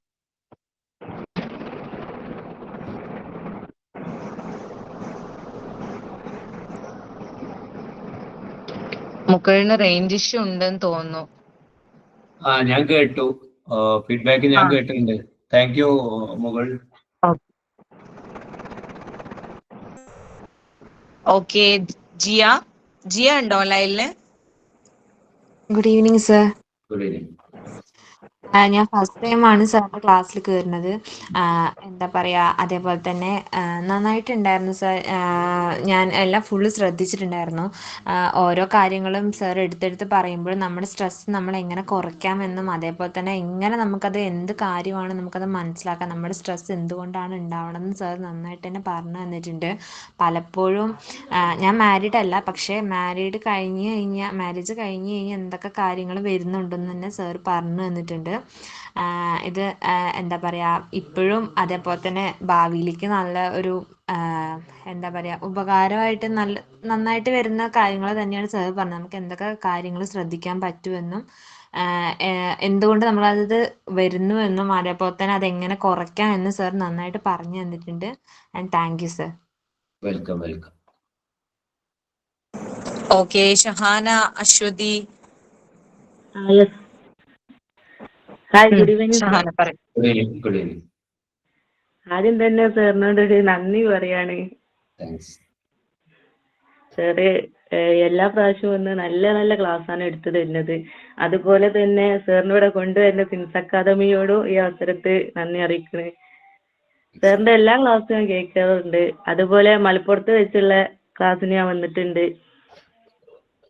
സാറെ ക്ലാസ് എന്താ അറിയില്ല, സാറെ ക്ലാസ് ഉണ്ടെന്ന് പറഞ്ഞാൽ ഞാൻ നെറ്റ് തന്നെ യൂസ് ചെയ്യാതെ കാത്തു നിന്നതാ, നെറ്റ് കഴിഞ്ഞാൽ മിസ്സാവോ വിചാരിച്ചിട്ട്. അത്രക്കും ഇഷ്ടമാണ് സാറെ ക്ലാസ്. ജീവിതത്തിൽ നല്ല യൂസ്ഫുള്ളും ആണ്. ഇന്നത്തെ ക്ലാസ്സും സാറ് പറഞ്ഞപ്പം പല പല കാര്യങ്ങളും നമ്മളത്തെ തന്നെ ആയിരുന്നു എനിക്ക് തോന്നിയത്. നല്ല ക്ലാസ്സാണ് സാറ് ക്ലാസ്. പിന്നെ ടൈം ഉണ്ടെങ്കിൽ ഞാൻ ഒരു ചെറിയ ഡൗട്ട് ചോദിക്കട്ടെ? ബുദ്ധിമുട്ടാണോ? സാറ് നേരത്തെ ഒരു ഉമ്മന്റെയും മരുമോളെയും ഒരു കഥ പറഞ്ഞില്ലേ? അത് എന്റെ കേസിൽ എടുക്കുമ്പോ അതേപോലൊക്കെ തന്നെയാണ്. പക്ഷെ ഉമ്മക്ക് ഉപ്പുണ്ട്, ഉപ്പല്ലാത്ത പ്രശ്നമില്ല. പക്ഷെ അങ്ങനെ ഒരു ഇതാണ്, എന്തുകൊണ്ടാണ് എന്നൊന്നൊരു പിടുത്തല്ല. നമ്മൾ പോകാൻ നിൽക്കുന്നത് അതുകൊണ്ട് തന്നെ ഉമ്മനെ കൊണ്ടുപോകും, ചില സ്ഥലത്തേക്കൊക്കെ കൊണ്ടുപോകും. പക്ഷെ അധികം ഞങ്ങൾ പോവാറില്ല. എപ്പോഴെങ്കിലൊക്കെ ലീവിന് വരുമ്പോ, ഒരു മാസത്തെ ലീവിനൊക്കെ വരും, എപ്പോഴെങ്കിലൊക്കെ പോവുള്ളൂ. അല്ല, ഒരു വട്ടം എന്തായാലും ഉമ്മനെയും കൊണ്ടുപോകും. പക്ഷെ പിന്നെ ഒരു വട്ടം കൂടി പോകുമ്പോ നമുക്ക് ഇഷ്ടപ്പെടില്ല. എന്താ സംഭവം അറിയില്ല. ഇപ്പൊ ഭർത്താവിന്റെ അനിയൻ കല്യാണം കഴിച്ചു, ഓല് ഫുള്ള് തീർത്തു, പക്ഷെ ഉമ്മക്കൊരു കുഴപ്പമില്ല. നമ്മളെ കാര്യത്തിലൊരു അതിനൊരു കാരണം ഉണ്ടാവും. അത് നമുക്ക് കണ്ടെത്താൻ കഴിയും. നീ ഫോണിൽ ഇരിക്കുകയാണെങ്കിൽ, അതായത് ഗൂഗിൾ മീറ്റ് ഇതേപോലെ ഇരിക്കുകയാണെങ്കിൽ എനിക്ക് പറഞ്ഞു തരാൻ പറ്റും. എനിക്ക് ഈസി ആയിട്ട് തന്നെ പുറത്തു വരാം. ഹസ്ബൻഡും കൂടി വേണം. ഹസ്ബൻഡും കൂടി ഉണ്ടെങ്കിൽ നല്ലത്. ഹസ്ബൻഡ് നാട്ടിലില്ല സർ. അല്ല, അത് ഗൂഗിൾ മീറ്റ് ആകുമ്പോ അദ്ദേഹത്തിന് അവിടുന്ന് ജോയിൻ ചെയ്തോട്ടെ. നീ ഒന്ന് പറഞ്ഞു നോക്ക്. പറയാം. അങ്ങനെ ഇരിക്കാം, അത് തീർക്കാം. Thank you sir. Welcome. Okay, ഇനി ആർക്കെങ്കിലും ഫീഡ്ബാക്ക് അറിയിക്കാനുണ്ടെങ്കിൽ സ്വമേധയാ നിങ്ങൾക്ക് ഫീഡ്ബാക്ക് അറിയിക്കാൻ വേണ്ടിയിട്ട് ഹാൻഡ് റൈസ് ചെയ്ത് വരാം കേട്ടോ. ഓക്കെ, അപ്പോ ഇനി ആർക്കെങ്കിലും സാറിന്റെ ക്ലാസ്സിനെ കുറിച്ച് ഫീഡ്ബാക്ക് അറിയിക്കാനുണ്ടോ? ഡൗട്ട്സോ കാര്യങ്ങളോ എല്ലാം ക്ലിയർ അല്ലേ? Sir good evening sir. സാറിന്റെ ക്ലാസ് ഇതുവരെ സിൻസ് അക്കാഡമി പ്രൊവൈഡ് ചെയ്തതിലെല്ലാം ഓഫ്ലൈൻ ആയാലും ഓൺലൈൻ ആയാലും എല്ലാം കേൾക്കാൻ പറ്റിയിട്ടുണ്ട്. എല്ലാം ഓരോന്നും ഡിഫറെന്റ് ടൈപ്പ് ആയിട്ടുള്ള ടോപ്പിക് കൊണ്ടാണ് സാർ വരാന്. അതൊക്കെ നമുക്ക് എന്താ പറയാ, ഭയങ്കര യൂസ്ഫുൾ തന്നെയാണ്. ഇപ്പൊ ഈ ഒരു കാര്യം മാരീഡ് കഴിഞ്ഞവർക്ക് ഭയങ്കര യൂസ്ഫുൾ ആയിട്ടുള്ള ടിപ്സും കാര്യങ്ങളും ഒക്കെ സാർ പറഞ്ഞിട്ടുള്ളത്. അതിന് ഏറ്റവും കൂടുതൽ സിൻസ് അക്കാഡമിയോടാണ് നന്ദി പറയേണ്ടത്. കാരണം നമുക്ക് ഇങ്ങനെ ഒരു ഓപ്പർച്യൂണിറ്റി അവരാണ് തരുന്നത്. അപ്പൊ സാറിനെ നന്ദി പറയുന്നു. കാരണം എന്താണെന്ന് വെച്ച് കഴിഞ്ഞാല് സാറിന്റെ എത്രയോ വിലപ്പെട്ട സമയമാണ് നമുക്ക് വേണ്ടിയിട്ട് സാർ ഇവിടെ മാറ്റി വെക്കുന്നത്. അപ്പൊ അത് നമുക്ക് യൂസ്ഫുൾ ആവുന്നുണ്ട് എന്നുള്ളതിൽ ഒരുപാട് സന്തോഷം. ഇനിയും സാർ, ഇപ്പൊ എനിക്കുള്ള വിഷമം നമുക്ക് ഇനി ഒരു 12 ക്ലാസ്സും കൂടെ ഉള്ളൂ. അപ്പൊ ഈ സിൻസ് അക്കാഡമിന്ന് പോയി കഴിഞ്ഞാൽ ഇനി ഇത് കിട്ടില്ലല്ലോ എന്ന് ഓർത്തിട്ടാണ് ഞാൻ ഇപ്പൊ വിഷമിക്കുന്നത്. പിന്നെ ഞാൻ വിചാരിച്ചു ഇനി എന്തായാലും ചോദിക്കാം, നമ്മള് ഇത് കഴിഞ്ഞാലും സയൻസ് സാർ ക്ലാസ് ഉണ്ടെങ്കിൽ നമ്മളെയും കൂടെ ജോയിൻ ചെയ്യിപ്പിക്കോ എന്നുള്ളത്. കാരണം എനിക്ക് ഭയങ്കര ഇഷ്ടപ്പെട്ടിന്. ഞാൻ ഇവിടെ എല്ലാവരോടും പറയുകയും ചെയ്തിട്ടുണ്ട് സാറിന്റെ ക്ലാസ്. ഇപ്പൊ സാറ് പറഞ്ഞ പോലെ ഞാൻ സാറിന്റെ ഇൻസ്റ്റാ ഐഡിയിൽ കയറിയിട്ട് സാറിന്റെ ക്ലാസ് ഒക്കെ ഞാൻ കേൾക്കുന്നൊക്കെ ഉണ്ട്. എനിക്ക് ഭയങ്കരമായിട്ട് എന്തോ ഒരു നമുക്കത് കേൾക്കുമ്പോൾ ഒരു റിലാക്സ് ആയിരിക്കും. എന്റെ മൈൻഡ് ഫുള്ള് ഒന്ന് റിലാക്സ് ആവുന്നുണ്ട്. Thank you sir and thank you since academy. Welcome. Okay Rizwana, തീർച്ചയായും റിസ്വാന 12 ദിവസത്തെ ക്ലാസ് കഴിഞ്ഞ് ഇവിടുന്ന് പോയാലും നമ്മുടെ ഹുസൈൻ സാറിന്റെ ക്ലാസ് വരുന്ന സമയത്ത് റിസ്വാനക്ക് ഒരു സ്പെഷ്യൽ ലിങ്കും കാര്യങ്ങളും അയച്ചു തരുന്നതാണ്. റിസ്വാനക്ക് കേറാം, ക്ലാസ് അറ്റൻഡ് ചെയ്യാം കേട്ടോ. ഓക്കെ, വളരെയധികം സന്തോഷം സാറിന്റെ ക്ലാസ്സിനെ കുറിച്ചുള്ള ഫീഡ്ബാക്സ് കേൾക്കുന്ന സമയത്ത്. നമ്മുടെ സിൻസ് അക്കാഡമിയുടെ സ്റ്റുഡൻസിന് അത്രയും പരിചിതനായിട്ടുള്ള ഒരു ആളാണ് നമ്മുടെ ഡോക്ടർ ഹുസൈൻ മേലാറ്റൂർ സാർ. ഒരുപാട് ക്ലാസ്സുകൾ നിങ്ങൾക്ക് തന്നിട്ടുണ്ട്. ഓക്കെ, മോട്ടിവേഷൻ ലെവലായാലും നിങ്ങൾക്ക് എല്ലാം ഹെൽപ്ഫുൾ ആയിട്ടുള്ള കാര്യങ്ങളാണ്. ഞാനും ഇതുപോലെ സാറിന്റെ ക്ലാസ് എപ്പോഴും കേൾക്കുന്ന ഒരാളാണ്. എനിക്കും ഇത്രയും പ്രശ്നങ്ങൾ, സ്ട്രെസ്സിൽ ഇത്രയും കാര്യങ്ങൾ ഉണ്ട് എന്നുള്ളത് ഞാനും ഇപ്പോഴാണ് മനസ്സിലാക്കുന്നത്. ഞാൻ മാരീഡ് ആയിട്ടുള്ള ഒരാളല്ല. മാരേജ് കഴിഞ്ഞിട്ട് ഇപ്പൊ ഓരോരാളുടെ എക്സ്പീരിയൻസ് പറയുന്ന സമയത്ത് ഈശ്വര ഇങ്ങനെ ഉണ്ടല്ലോ സ്ട്രെസ് എന്നുള്ള രീതിയിൽ നമ്മൾ ചിന്തിക്കാത്ത കാര്യങ്ങളാണ്. മേ ബി നമ്മള് ചിന്തിക്കാത്ത കാര്യങ്ങളായിരിക്കും ഭയങ്കര സ്ട്രെസ് ആയിട്ട് പിന്നീട് ഉണ്ടാവുന്നത്. ഓക്കെ, അപ്പൊ സാറ് എല്ലാരും എക്സ്പീരിയൻസും കാര്യങ്ങളും പറയുന്ന സമയത്താണ് കൂടുതൽ ഞാൻ ഇതിനെപ്പറ്റി ഞാനും ഓർക്കുന്നത്. ഓക്കെ, അപ്പോൾ വളരെയധികം സന്തോഷം. പിന്നെ ഇതുപോലൊരു ഓപ്പർച്യൂണിറ്റി ട്രെയിനിങ് പ്രോഗ്രാം അറ്റൻഡ് ചെയ്യാൻ ഇവിടെ എത്തിയിട്ടുള്ള സിൻസ് അക്കാഡമിയുടെ സ്റ്റുഡൻസിനും അതുപോലെ തന്നെ സിൻസിലേക്ക് ഭാഗമാവാൻ ഇനി ആഗ്രഹിക്കുന്ന എല്ലാവർക്കും ഇത് ഭയങ്കര ഹെൽപ്ഫുൾ ആയിട്ടുള്ള ഒരു ക്ലാസ് തന്നെയാണ്. കാരണം നിങ്ങളുടെ കരിയറിലേക്ക് സ്റ്റെപ്പ് എടുത്തു വെക്കാൻ വേണ്ടിയിട്ട് നമ്മുടെ മുന്നിലേക്ക് വന്നിട്ടുള്ള ഒരാളാണ്, നിങ്ങളുടെ ആൾക്കാരാണ്. സോ എല്ലാവർക്കും ക്ലാസ് ഹെൽപ്ഫുൾ ആയിട്ടുണ്ടാവും. അപ്പോ സാർ ഇപ്പോ നിങ്ങൾ ഫിനാൻഷ്യലി നിങ്ങൾ ഇൻഡിപെൻഡന്റ് ആവുന്നതിന്റെ ഒരു ഇമ്പോർട്ടൻസ് എത്ര മാത്രം ഉണ്ട് എന്നുള്ളത് ക്ലിയർ ആയിട്ട് നിങ്ങൾക്ക് പറഞ്ഞു തന്നിട്ടുണ്ട് അല്ലെ. സോ അത് നിങ്ങൾ യൂസ് ചെയ്യുക. അതായത് നിങ്ങളിപ്പോ വന്നിട്ടുള്ളത് പഠിച്ച് ഒരു ജോലി വാങ്ങാൻ വേണ്ടിയിട്ട് തന്നെയാണ്. സോ അത് നിങ്ങൾ അത്രയും നിങ്ങളുടെ ഒരു ക്ലാസ് ടൈം എന്ന് പറയുന്നത് നിങ്ങൾ അതിൽ എൻഗേജ്ഡ് ആവണം. നിങ്ങളുടെ സ്ട്രെസ് റിലീഫിനുള്ള ഒരു കാര്യമായിട്ട് തന്നെ നമ്മുടെ സിൻസ് അക്കാഡമിയുടെ ക്ലാസ് നിങ്ങൾ കാണുക, കോണ്ടാക്ട്സ് കീപ്പ് ചെയ്യുക, ഇതുപോലുള്ള ക്ലാസ്സുകൾ അറ്റൻഡ് ചെയ്യുക. സിൻസ് അക്കാഡമിയുടെ ഭാഗമാവാതെ ഇപ്പോഴും രജിസ്ട്രേഷൻ ചെയ്തിട്ടുള്ള ആൾക്കാർ ഇതിലുണ്ട് എന്നുണ്ടെങ്കിൽ ക്ലാസ് അറ്റൻഡ് ചെയ്യുക. ഒരുപാട് ഫീഡ്ബാക്സ് നമ്മുടെ സ്റ്റുഡൻസിന് നിങ്ങളിപ്പോൾ കേട്ടിട്ടുണ്ടാവും. അപ്പോൾ ക്ലാസ്സുകൾ പെട്ടെന്ന് തന്നെ എത്രയും പെട്ടെന്ന് അറ്റൻഡ് ചെയ്തിട്ട് സിൻസ് അക്കാഡമിയുടെ ഭാഗമാവാൻ ശ്രമിക്കുക കേട്ടോ. അതുപോലെ ഇത്രയും നല്ലൊരു വണ്ടർഫുൾ സെഷൻ ഇവിടെ നമുക്ക് വേണ്ടിയിട്ട് ഇത്രയും സമയം സാറിന്റെ ടൈം നമ്മൾ പറഞ്ഞിട്ടുണ്ടായിരുന്ന ടൈം കഴിഞ്ഞു, എന്നിട്ടും നിങ്ങൾ എല്ലാവരും ചോദിക്കുന്ന ഡൗട്ട്സും കാര്യങ്ങളൊക്കെ സാറ് ക്ലിയർ ചെയ്തുകൊണ്ട് തന്നെ ഇവിടെ ഇത്രയും ക്ഷമയോടെ സാർ ഇരുന്നു. സോ അതിനൊരു big thanks sir, big thanks, വളരെയധികം നന്ദിയുണ്ട്. ഓക്കെ, അപ്പൊ അതുപോലെ തന്നെ ഈ ഒരു നമ്മുടെ ഈ ഒരു സിൻസ് ഓപ്പർച്യൂണിറ്റി ട്രെയിനിങ് പ്രോഗ്രാമിൽ അറ്റൻഡ് ചെയ്തിട്ടുള്ള സിൻസ് അഡ്മിഷൻ ടീമും അതുപോലെ തന്നെ നമ്മുടെ സ്റ്റുഡൻസ്, പിന്നെ സിൻസിലെ ഭാഗമാവാനായി ഇൻട്രസ്റ്റഡ് ആയിട്ട് നമ്മുടെ മീറ്റിംഗിൽ അറ്റൻഡ് ചെയ്തുകൊണ്ടിരിക്കുന്ന സ്റ്റുഡൻസിന് എല്ലാവർക്കും എൻ്റെ പേരിലും സിൻസ് അക്കാഡമിയുടെ പേരിലും ഞാൻ നന്ദി അർപ്പിക്കുന്നു. Thank you so much. Thank you Manju. ഞാന് ഒരാള് ഇവിടെ 23 മിനിറ്റ് ആയിട്ട് വെയിറ്റ് ചെയ്യാണ്. അദ്ദേഹത്തിന് നിങ്ങളുടെ ഒരു താങ്ക്സ് കൊടുക്കുക, കാരണം അദ്ദേഹം അത്രയും ദൂരം വന്നതാണ്. സോ ഇനി ഞാൻ സൈൻ ഓഫ് ചെയ്യാണ്. Wish you all the best. Good night. Good night. Okay sir, thank you. Good night. Good night. Thank you. Thank you.